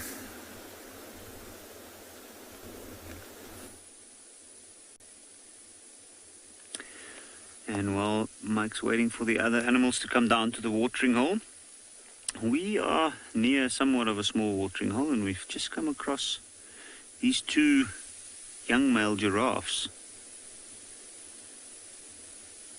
And they seem to be feeding on what looks like a russet bush willow.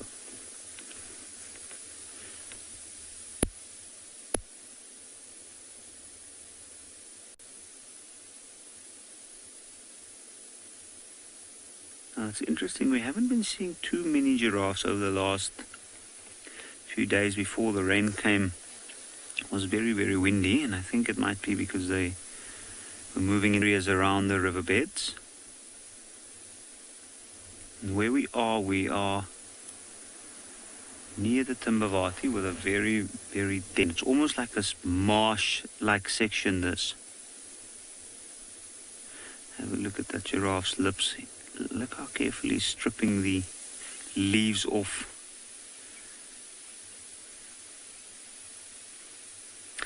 Kelly, do giraffes make any sound? Now, giraffes are quite quiet creatures. I have heard them make some sounds personally. I've heard them alarming at lions before, which is a very, very odd sound. It sounds like a very soft sneezing noise. And you actually wouldn't really know that it is an alarm call unless somebody points it out. And then I've heard them sneeze a couple of times. But other than that, you don't really hear giraffes unless you hear them as they're moving and when they're feeding. I know that there are some theories that they do communicate. But at this point, I know it's still being studied. They do have excellent hearing, though. And for them, a lot of their communication over long distances is also very visual. It's an animal with excellent eyesight.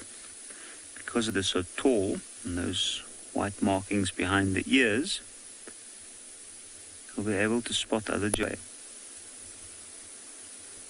Have a look at that one. Grab the mouthful of leaves and now it's chewing it. So let's have a look and see when he swallows it.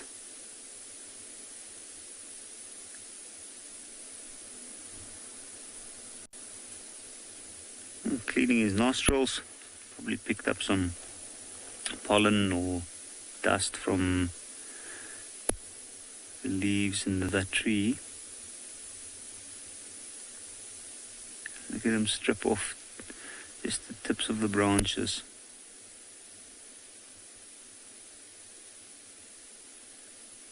And you'll notice they eat quite a lot and then chew, then swallow.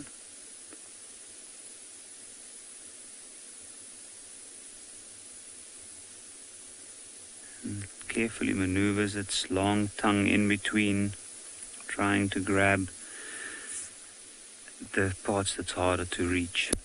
I think we'll sit here with these two giraffes for a little while longer.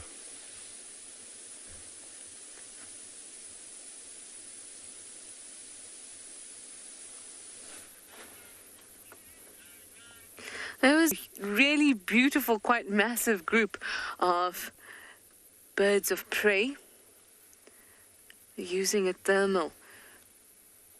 Finally, 9:30 in the morning, and the ground has finally heated up enough for that hot air to rise, and a whole host of vultures and batsleers to rise up, but now either gone too high or too far and we can't really see them. But that was really, really awesome. There must have been about maybe 30 birds, all really large birds that would need a thermal to pick themselves up. And that's because if you think about a white-backed vulture, which is between 5.5, maybe 6 kgs, a battalier, you're looking about 2 kgs, 2.5 kgs. They're heavy birds, and they need assistance to get up into the air, and they use these thermals in order to do it. And I'm quite disappointed that they've moved off so quickly. But also the wind has picked up, so besides the warm air that rises and helps create lift for them, the wind has been pulling them very, very, very fast across the sky. So using the thermals to move vertically, and the wind has been pushing them horizontally. And now they are gone. It was quite crazy. It felt like you could see patterns. But of course there were no patterns. It's just the movement of the birds. If we have a look at that marula there, you can see that the wind has definitely picked up. It is swaying and swaying, and so are the other trees around it. Well, I'm going to go find some shelter in the Mulwati.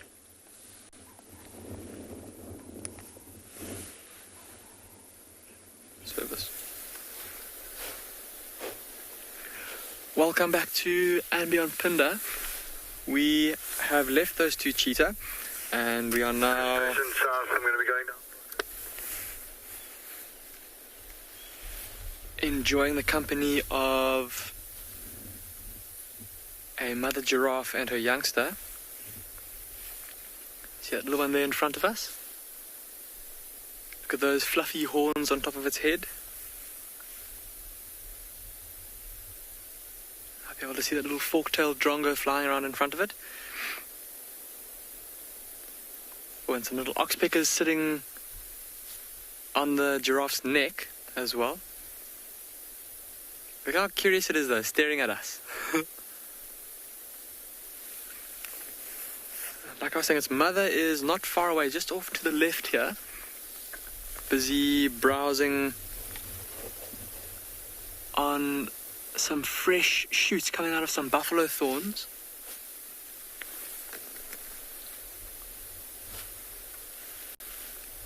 Look at all that greenery around her there. Obviously this new growth attracting quite a few browsing animals. We've seen a couple of Ngala in this area, and there seems like there's quite a couple of giraffe scattered around in this little clearing. We've seen at least 3. But there we go, we were talking earlier about the difference between male and female giraffes in terms of their horns. Have a look at this female. Well, of course, now as I start talking about it, she puts her head down. But have a look when she lifts her head. At the tops of her horns, you might be able to see, there we go, the tufts of hair on the tops of her horns, busy chewing. We certainly seem to have had some pretty good luck with giraffe today. And from here, myself and Craig are going to continue driving along, heading back towards the area where that female cheetah was yesterday, to see if we can maybe find some fresh tracks of her.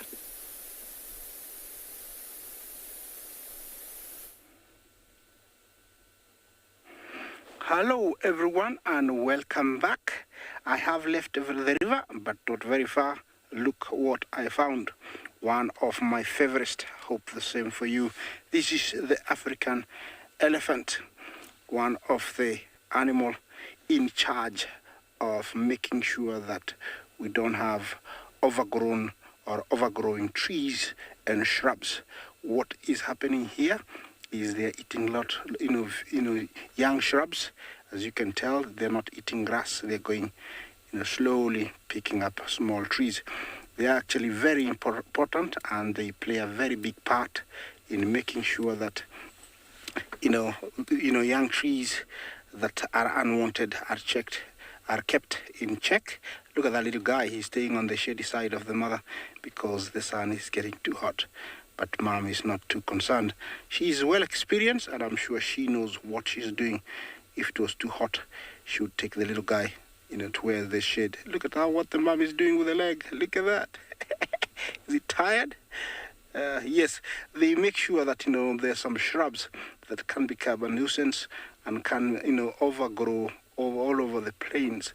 So they make sure, they eat them, and it is very important.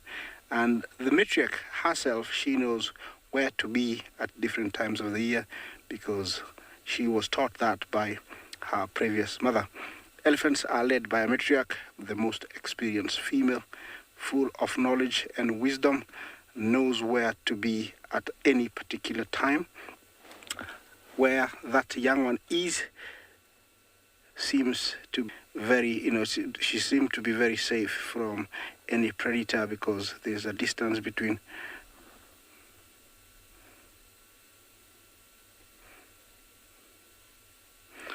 Amber, thank you for your question and thank you for watching. You ask, how fast can an elephant run? Well, it can run much faster than we do, believe me. And it also has endurance. and because you think big it cannot turn, an elephant can turn at very sharp angles. It can run at top speed of about 50 to 55 hour. That is very fast. And to give you an idea of how why they're too fast, they have 4 legs and we have 2, and each one of their steps is almost 4 to 6 of our steps. So when you decide to be chased by an elephant, make sure that you have somewhere to jump into, because none of the tree is big enough for an elephant to bring down, or you have to go into a hole. These are animals you don't want it chasing you, but I'm not saying that's how we can judge how fast it runs. Yes, it can run at almost 55 kilometers. Look at our tusk. It looks like it was broken. It's been broken actually. That is from either trying to dig soils on the ground, the strength of the tusk plus the ground, and broke it, or either debarking a tree or even defending herself. But either of the 3 could be one of them. She's moving towards us. There is something harming in my vehicle, and I have seen in a few days it's making elephants not come too close to my vehicle, so she's turning away. I was hoping she's gonna come towards me. Yes, looks like she's very full. Look at that. That is what carries those 250 kilograms of grass every day. That's how much they eat every day. This is one animal that this is one animal that converts land second to man, believe me. Yeah, and in areas where they're confined, they can convert land really fast. By that, I mean they can destroy vegetation, from grass to trees.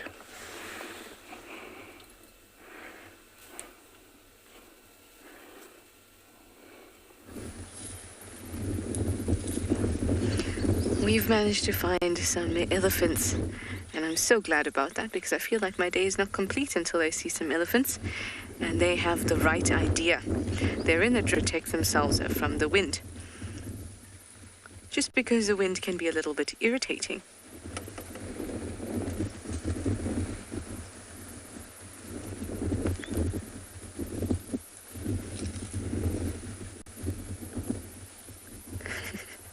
There's a little one just come up in front of us.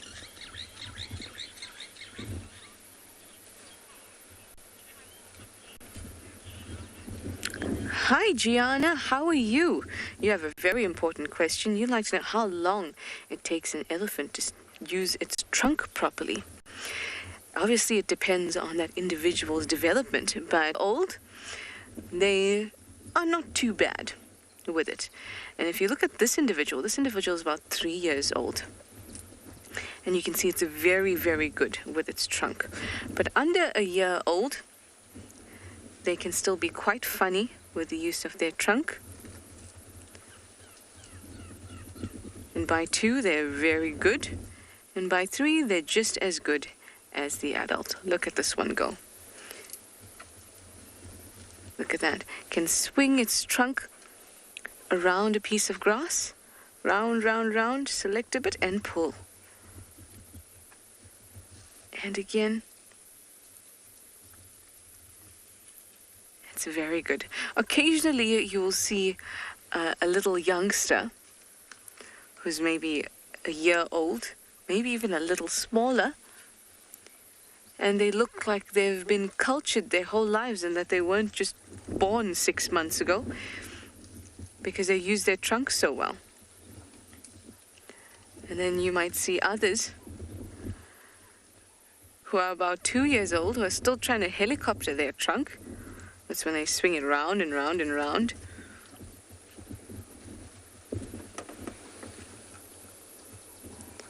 But generally by a year old, they've got some of it down. And before that, it's quite funny to watch them. Can you see that elephant down in the drainage there? That's a nice perspective because we often don't get to see them from so low. Hello, young boy. I love seeing the different angles. Look at that. I love elephants. I think they're it's so hard to pick favorites, but they are firmly in the running. Absolutely so. Well, I'm going to spend a little bit more time with them. Maybe they'll come up. Maybe they'll come say hi.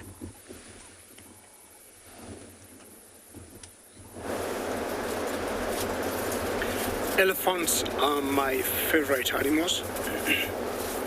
And any day to see elephants is a great day. Well, we got some hippos now out of the water. And I'm looking at the large animal elephants Trishalla will have hippos being number 3 in terms of size. And you can see those hippos are out. Of course, number 2 are the white rhinos. And you can see those hippos are already out of the water getting a bit of sunshine. Very quietly and patiently, just hoping the wildebeest and the zebras I saw from a distance are going to cross this river at one point. So at one point, or sometimes you see the hippos there just laying on the beach by the riverbank to sun themselves up. But in this particular case, they are standing up.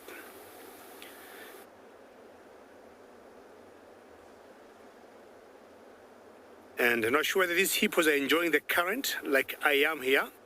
And as you all say, this current looks very strong. Now, this river comes from some forest that we call the Mau forest, and is a forest very close to my village. And every time I'm in touch with my villagers and I hear there's some rains there, I'll always know that the current or the water, the levels will go high and the current will be quite strong. And every time I'm here, when I listen to these rapids, I always enjoy the sounds.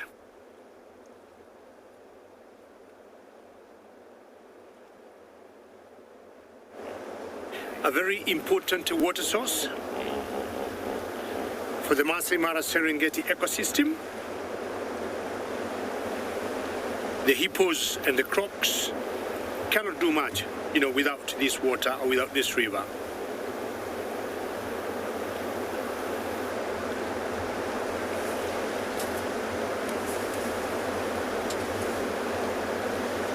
Now, many predators will always go for hippos, and I'm talking of lions. Occasionally, we have seen leopards going for baby hippos.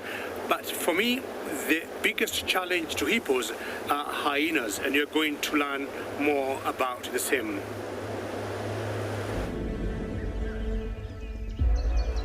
With a reputation for reaping the hard-earned rewards of other predators, hyenas are rarely acknowledged for their hunting.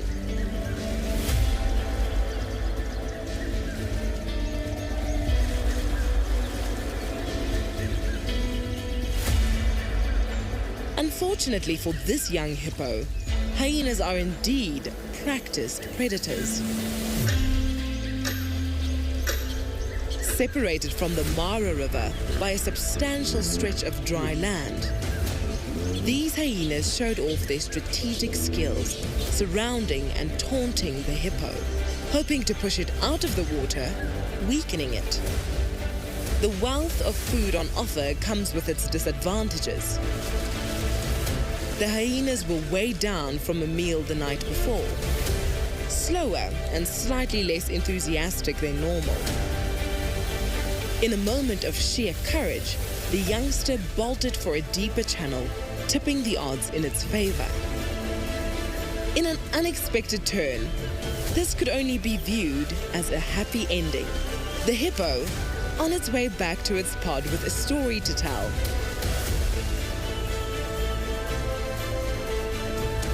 And the hyenas, having worked off some of their previous meal.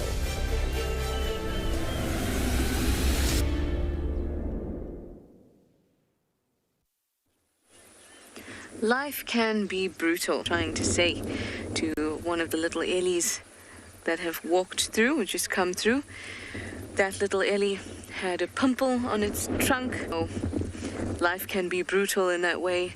You may get pimples before you're meant to, but at the end of the day, it's a happy ending, and it will all clear up. That little one has moved off.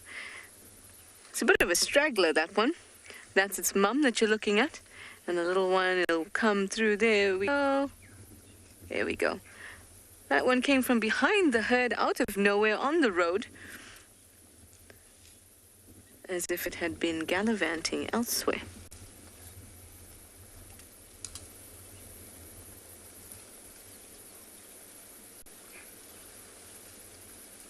There's a lovely little starling in shot there too.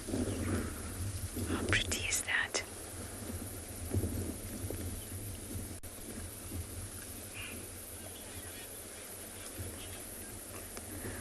I think I've got a bit of a roadblock at the moment, so I might just reposition so we can get a better look of the a better look at them. There we go. And then if I can manage to escape, I'll get into the Milwaukee.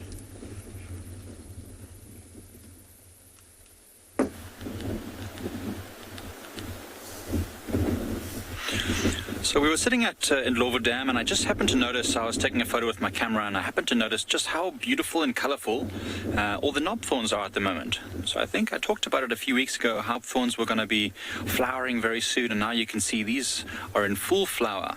In fact, most of the knobthorns around this region are covered in these yellow, long bunches of flowers that are bringing tons and tons of insect life to the camp at the moment. Now, obviously, on a nice or on a very cold and windy day like today, they won't get too much insect activity, but we can still hear a few sunbirds visiting the flowers to get the nectar and any insects that might be there.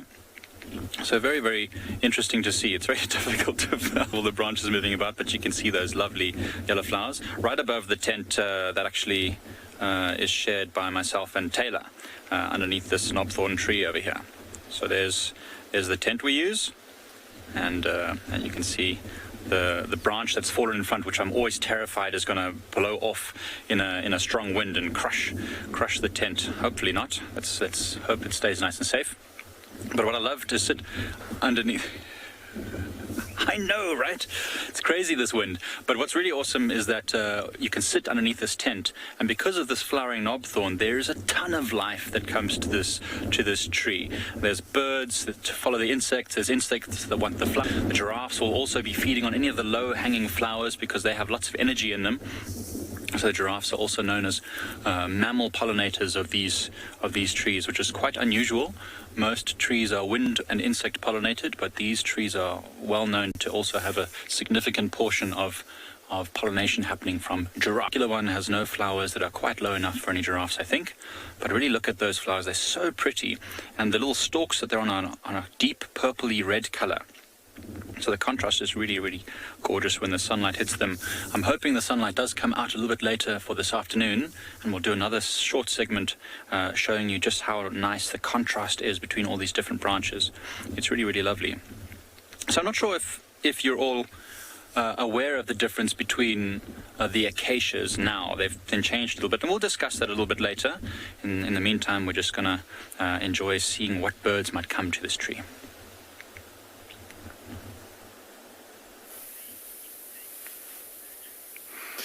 Welcome back to andBeyond Phinda. Myself and Craig are heading towards the area where we last had tracks of that female cheetah. It's led us into an area where the soil is very sandy, and we found a tree that is quite common on these sandy soils here in our reserve. It's called a black monkey orange, and it's called that because of the fruit that it produces. Now here is one that is still whole, and see, for now it's kind of a greenish color, but if I turn it over this way, it's starting to go a bit lighter, a bit more yellow, and that's the color that it'll be when it's ripe. So for now, not ripe, and when it is ripe, it is edible. And if I were to crack this open, it's quite a hard fruit, almost like a gem squash. And inside here, I'm going to show you, because I've got some broken open ones here. inside this fruit is a big cavity, and hear how hard that shell is. And so inside there's a cavity. You might be able to see there's a couple of seeds inside there, and there's a lovely orange side, which is very tasty. There's not very much fruit. It's kind of just a small covering around all of the seeds. The fruit itself is mainly seed, with just those fleshy coverings.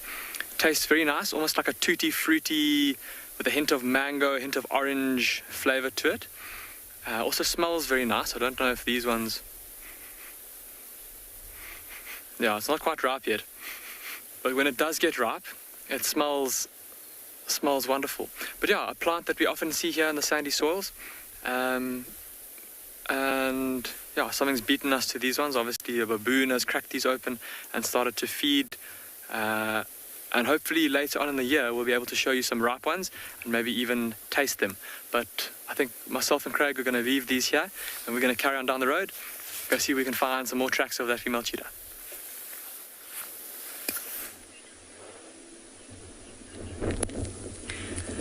And just look at that.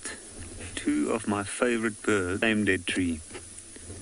On the left hand side we have a African harrier hawk, or as some might know it as the gymnogene, and on the other side we have a martial eagle. You can see the harrier hawk got spooked by the martial eagle. Let's have a look and see if we might see. Unfortunately can't see the martial eagle now, but when we arrived here, the martial eagle was actually perched in a different tree, and it got attacked by two battaliers. And as soon as the one battalier swooped down on it, it chased it off, and then the other one came and joined. So it flew just to the other side of the riverbed, perched there, and then that gymnogene, or that African harrier hawk, joined it in that tree. I'm sure it was also about to take part in the action and maybe even try and attack it as well. It's amazing to see this interaction. It's definitely some competition between these large birds of prey, and I'm pretty sure it's also a little bit of general fear for that large predatory bird. So we do often see that when it's perched out in the open where it can easily be seen, that other predatory birds will often try and mob it or try and chase it out of the area. But it's amazing that you get to see all of these very interesting interactions along the riverbed here, with the large tree attracting a lot of the large predatory birds. And also like that leopard we've been looking for all morning, that also moves in this area because of the big trees here. We still haven't had any luck with her. Last tracks we had went up the bank off to our left hand side, but we haven't had anything further from that. So we're still having a look out, we're still scanning. We want to see if we might be able to find any fresh signs of her.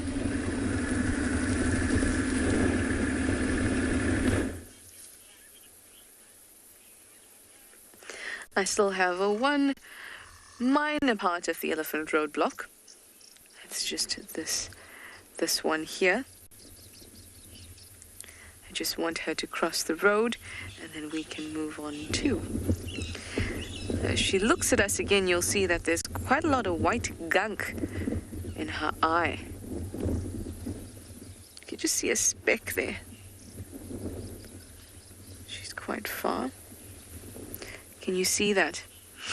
That's a result of not having tear ducts in the way that we do. Elephants have a third island. They certainly do not have a third island. And it is called an initiating membrane. And it covers its eye and moisturizes its eye as it goes about, because eye is dry. Now, we don't have that because we have well-developed tear ducts. See, I'm so cold, guys, my mouth can't move properly. We have well-developed tear ducts that moisten our eyes.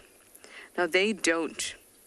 So as dust and other things build up in their eye, and they blink with that nictitating membrane, then it pulls it to the corner of the eye there. Now, our tear ducts and the whole kind of lacriminal system extends down the side of our eye by our nose, where our cheek meets our nose, as well as on our eyelid and underneath our eye. And it is really, really well developed. And that's an adaptation to being on land. There are many large animals, still land animals, that once shared a common ancestor with large sea mammals, tend to lack tear ducts because there was no need for them, because they were constantly in a moist environment. Same goes for hippos, for example. That's why you'll often see that elephants will be streaming tears. But in fact, while they can produce moisture and produce tears, they don't have a duct and system in the way that ours do for collection afterwards. And these tears are not one or that come from emotion. It is the basic function of tears, which is to clear the eye and also to provide oxygen to them. There are no blood vessels that carry oxygen to the cornea. If they were, then we'd see them as we look out. So instead, your eye diffuses oxygen in order to keep it alive. And that is the primary function of tears. Emotional tears is something that really has only been encountered with humans, and even that may have a different function. You feel emotional or you feel sad, that your response in having tears might actually help clear your vision, in the same way as when you're shocked, your eyes go wide and you think that's just an emotional response, that's just a facial expression. But in fact, it's not, right? And that means that you can see better. Your pupils may dilate, your eyelids pull back, and that's the type of response, physiological response, or physical response that you will need in order to see whatever it is that's sneaking up on you a little better. There's quite a few examples of that for humans as well as animals. Just to think about the things that we think are so human and are just part of the way we are, and it's connected to our social intelligence and our emotions. But in fact, there is very likely a physical and biological explanation too.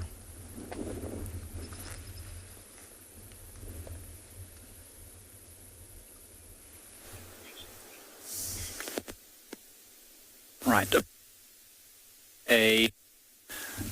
An upthorn. Oh, sorry, my audio is having a bit of a problem, but should be fine in a moment. So anyway, a moment ago, we were talking about a knobthorn. We were looking at the beautiful flowers. And then I talked about, and then I thought I'd point out that we don't have acacias in South Africa or Southern Africa anymore.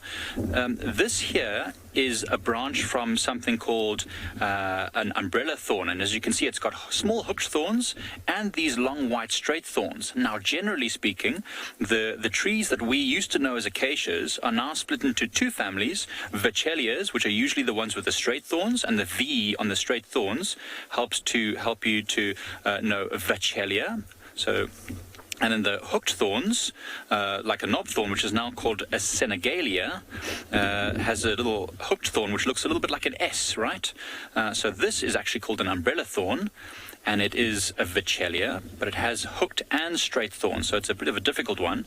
That's when we start looking at the flowers. Generally speaking, the ones that used to be called acacias, that have those long straight flowers like the knobthorn, are called senegalias, and the ones that have circular yellow puffball flowers are called Vachelias. So it's very interesting. So remember, if you hear anyone calling a tree an acacia, it's a throwback. They're not called acacias anymore in southern Africa or in Africa. The only acacias that you find now are in Australia, which is quite strange, don't you think? To know that Australia has stolen our acacias. It's all to do with genetics. But look at these hooked thorns here. You were talking about animals shedding tears, and I can tell you we'd shed quite a few tears if you walked into this tree. Look how sharp those thorns are. They're incredibly sharp, and these are very, very important to protect this tree. So I plucked this off of a umbrella thorn that's just here next to our camp. These are very nutritious, and without these thorns, animals would absolutely destroy these trees. As it is, they get hammered by elephants anyway. They've got tough mouths, but small animals like impala and even giraffes would avoid the worst of these thorns in order so that they don't get completely destroyed. Because remember, the springtime now coming, there's lots of rain falling, and they need to capture as much sunlight as they can in these tiny little leaves in order to provide themselves with the energy to grow. If the leaves got stripped off all the time, this tree would not survive. So these are very, very important safety mechanisms on this Vachelia tortilis or umbrella thorn tree.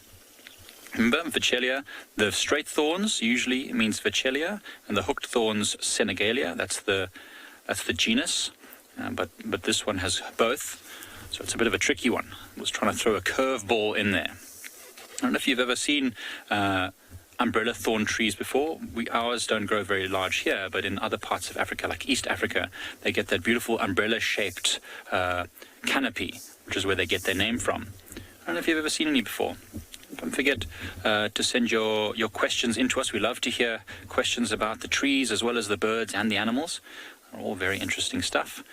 Send your questions through hashtag CGTNWild as well as at FC or hashtag WildEarth Official.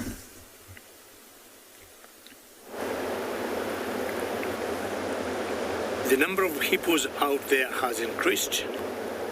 And from the three, we have about 7, more or less. But I want to show you the zebras that have kept us waiting here. And maybe very few wildebeest in them, but the majority of the animals we are waiting to cross the river are the zebras. And you can see the distance as the camera is panning, how far they are from the river. It's not very far. I'll put about 200 meters, give or take.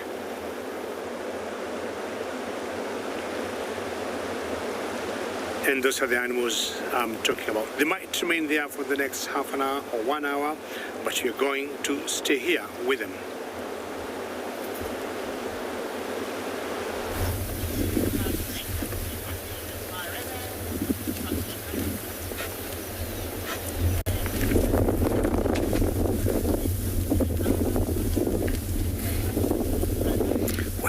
To South Africa, and now it's my turn to show you a leopard. Here in Djuma, Tundi has come back from Torchwood where she left this morning with her scrub hare prize, and she took it to her cub. Now she's come back onto Djuma. There you can just see her bottom now. It's a very good chance that she's looking for some more food. Going to come out again. Now this type of behavior, her moving like this, she's looking for camouflage animals such as scrub hares, duiker, Springbok. She's a very good hunter of those small animal species. And I believe she took her scrub hare to her cub, and the cub has eaten it, and now she's obviously hungry. Okay, so she's just going behind this bush. I'm just going to have to move up. Sorry about the pole, everybody. Oh, you still got it. That's good for now. Sorry about the pole. We do have a roof on for purposes of the rain. Isn't that wonderful? Leopard in the woodland of Djuma. All excited to have her again. Okay, we're going to move so that we can catch up with her. She looks like she's going back towards the open there.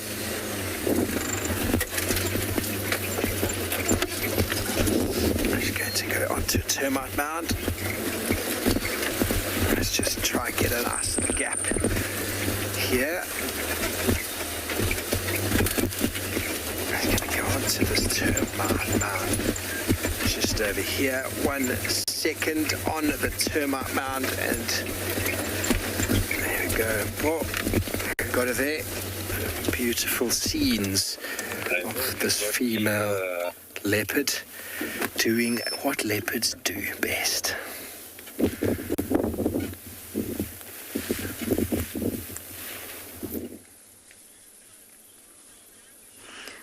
This female here has taken some of her food to go. Can you listen to her crunch? Oh, you dropped it, girl.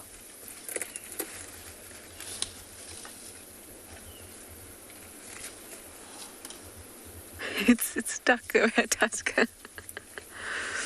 She was feeding right next to the vehicle, and then the other larger cow decided no, she wants this combretum, so this one has got to move along.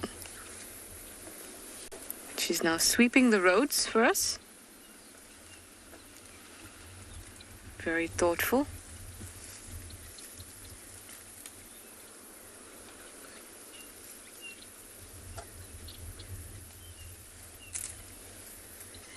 What lovely sounds. I just love the sounds so much. Well, I think if you can see, there's an elephant in the back and an elephant here and one next to me. So I'm going to have to just wait it out, and I'll probably be here until the end of show.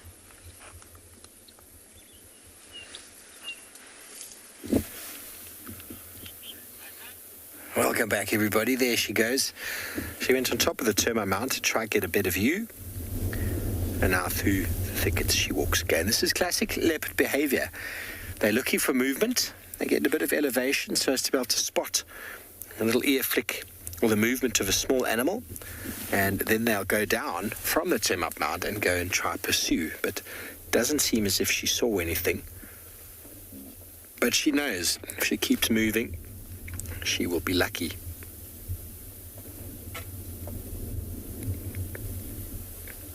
And there she goes, disappearing once more into the thickets.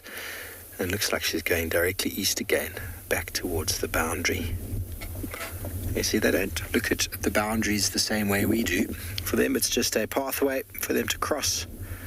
And there she's gone. Okay, well, we're going to need to reposition to try catch up with her as she disappears back over towards the east. Leopard in her habitat. Prime leopard habitat, this. Termite mounds, open areas, thickets, tall trees for hoisting, and the preferred animal species in abundance.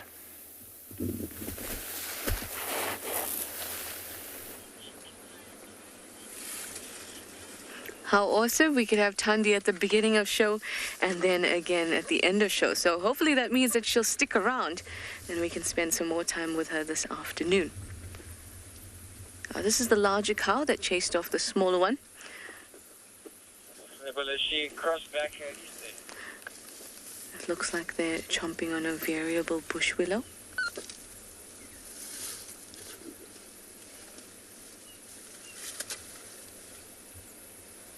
Look how cool she kind of looks with the branches all sticking up straight in front of her. Almost like she's being a little coy.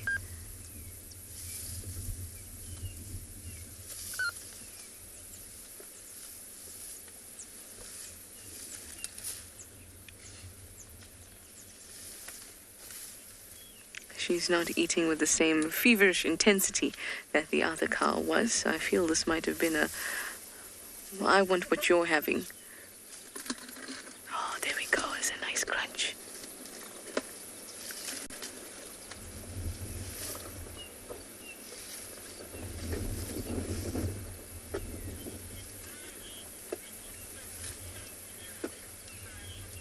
Kylie, you'd like to know if these thorns would hurt an elephant. There are no thorns on these trees. And elephants seem to love buffalo thorns, which are very, very thorny and would You will never touch a buffalo thorn again after you've mistakenly been hooked by one. And they don't hurt the elephant because they have such large teeth that grind and grind and grind, and they have thick skin. And that doesn't just mean their outer skin, but also the skin inside of their mouths and their tongue, really strong parts of their body. So they will not get injured by thorns too much. But you will find that they will prefer to go after vegetation that will not hurt them. In fact, yesterday I saw an elephant get caught on a thorn, and she just pulled and she freed herself. So I'm not sure if that left a hole, but very interesting to see.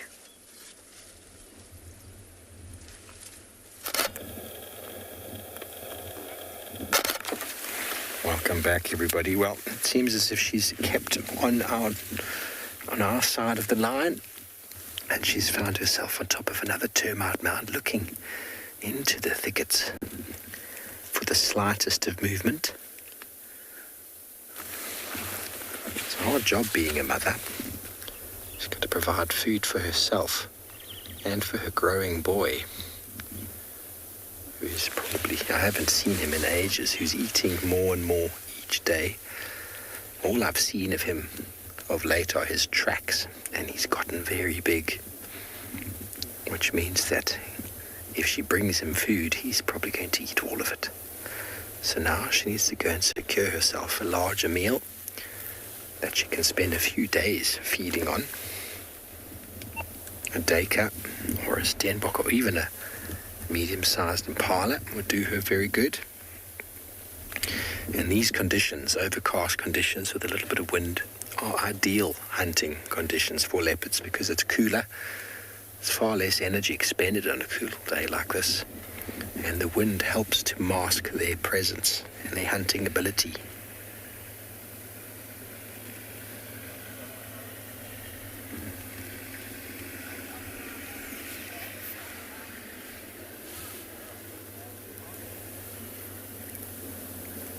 The Queen of Djuma, everybody.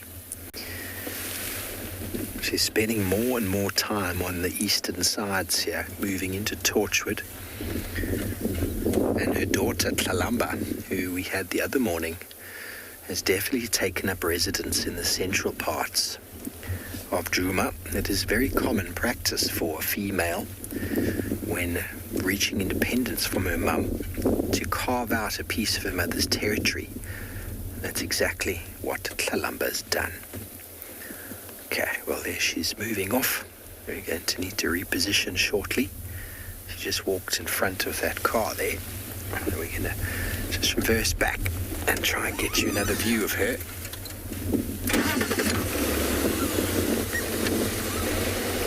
As she continues on. She can do this all day, everybody. She can do this all day long. But she's such a good hunter, she's on point, but you never know. It could happen with us, it could happen later.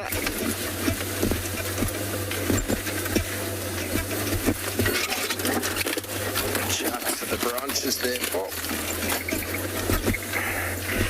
Now she's gone into the thickets over there, and we're going to do our best to try and relocate, but it is getting rather dense.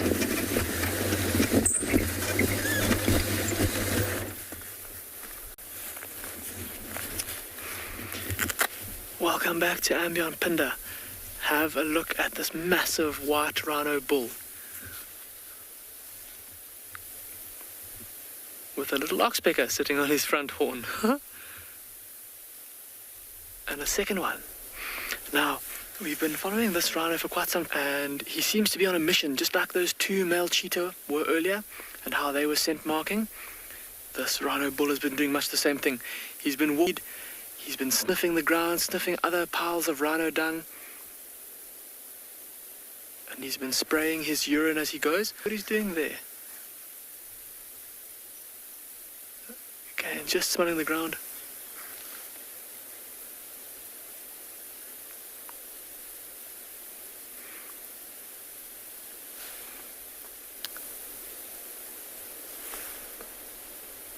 Got all those oxpeckers flying around on his shoulder. I'm sorry, I'm going to have to...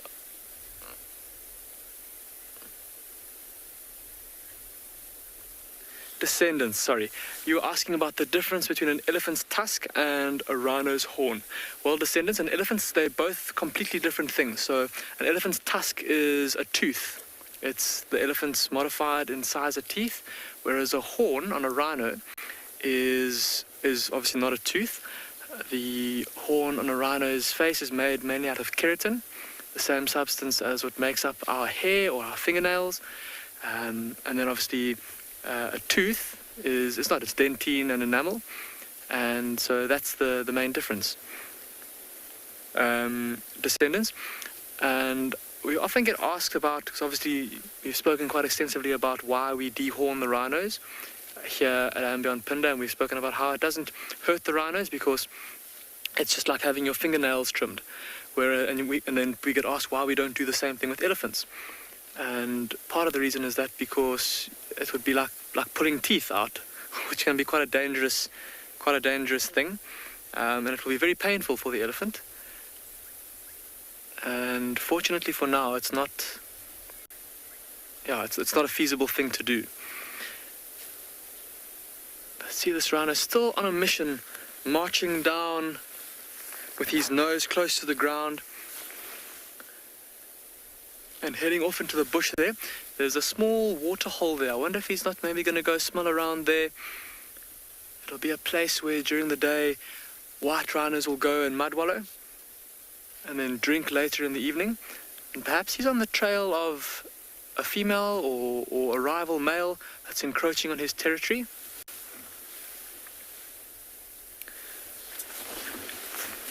So I think we're going to go around that side and go and see where he's gone to.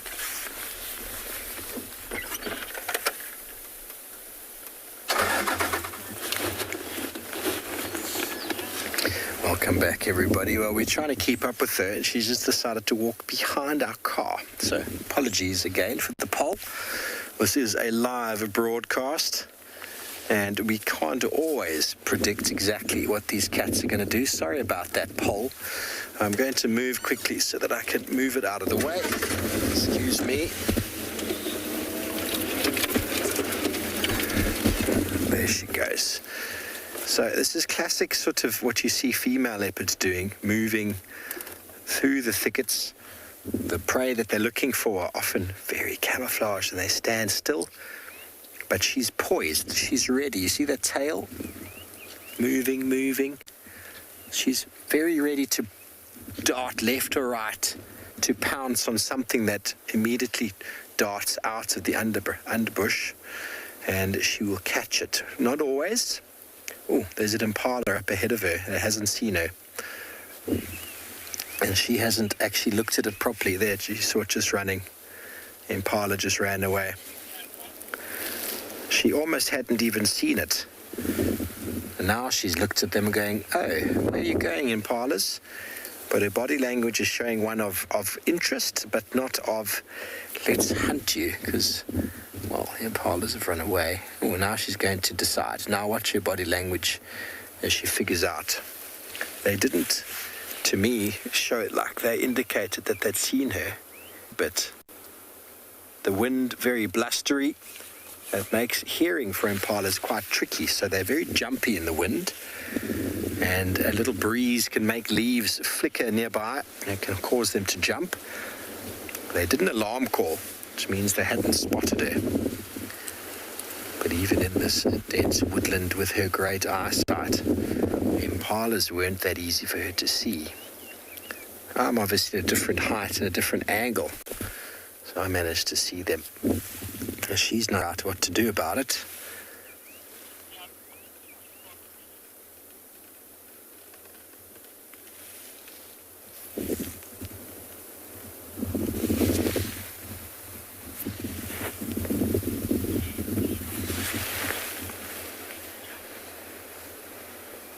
Hello, everybody.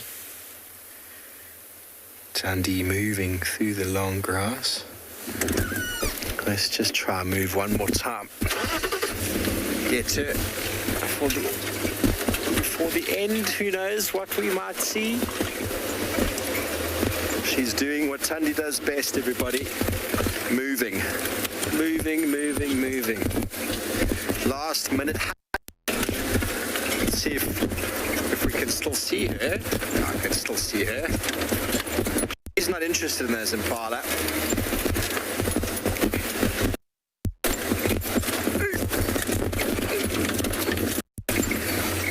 And Paul has realised and learned today a little bit about off-road driving. Haven't you, sir? Yes, you have. Okay. So stop over here.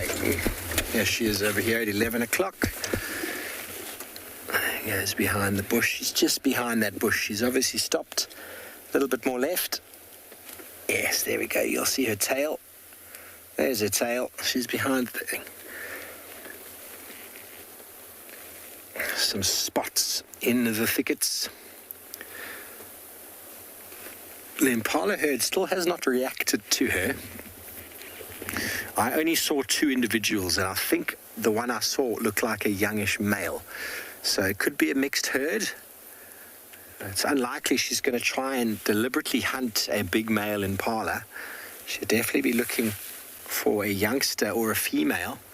Female impala definitely fall victim to predators more this time of year due to the fact that they're quite heavily pregnant.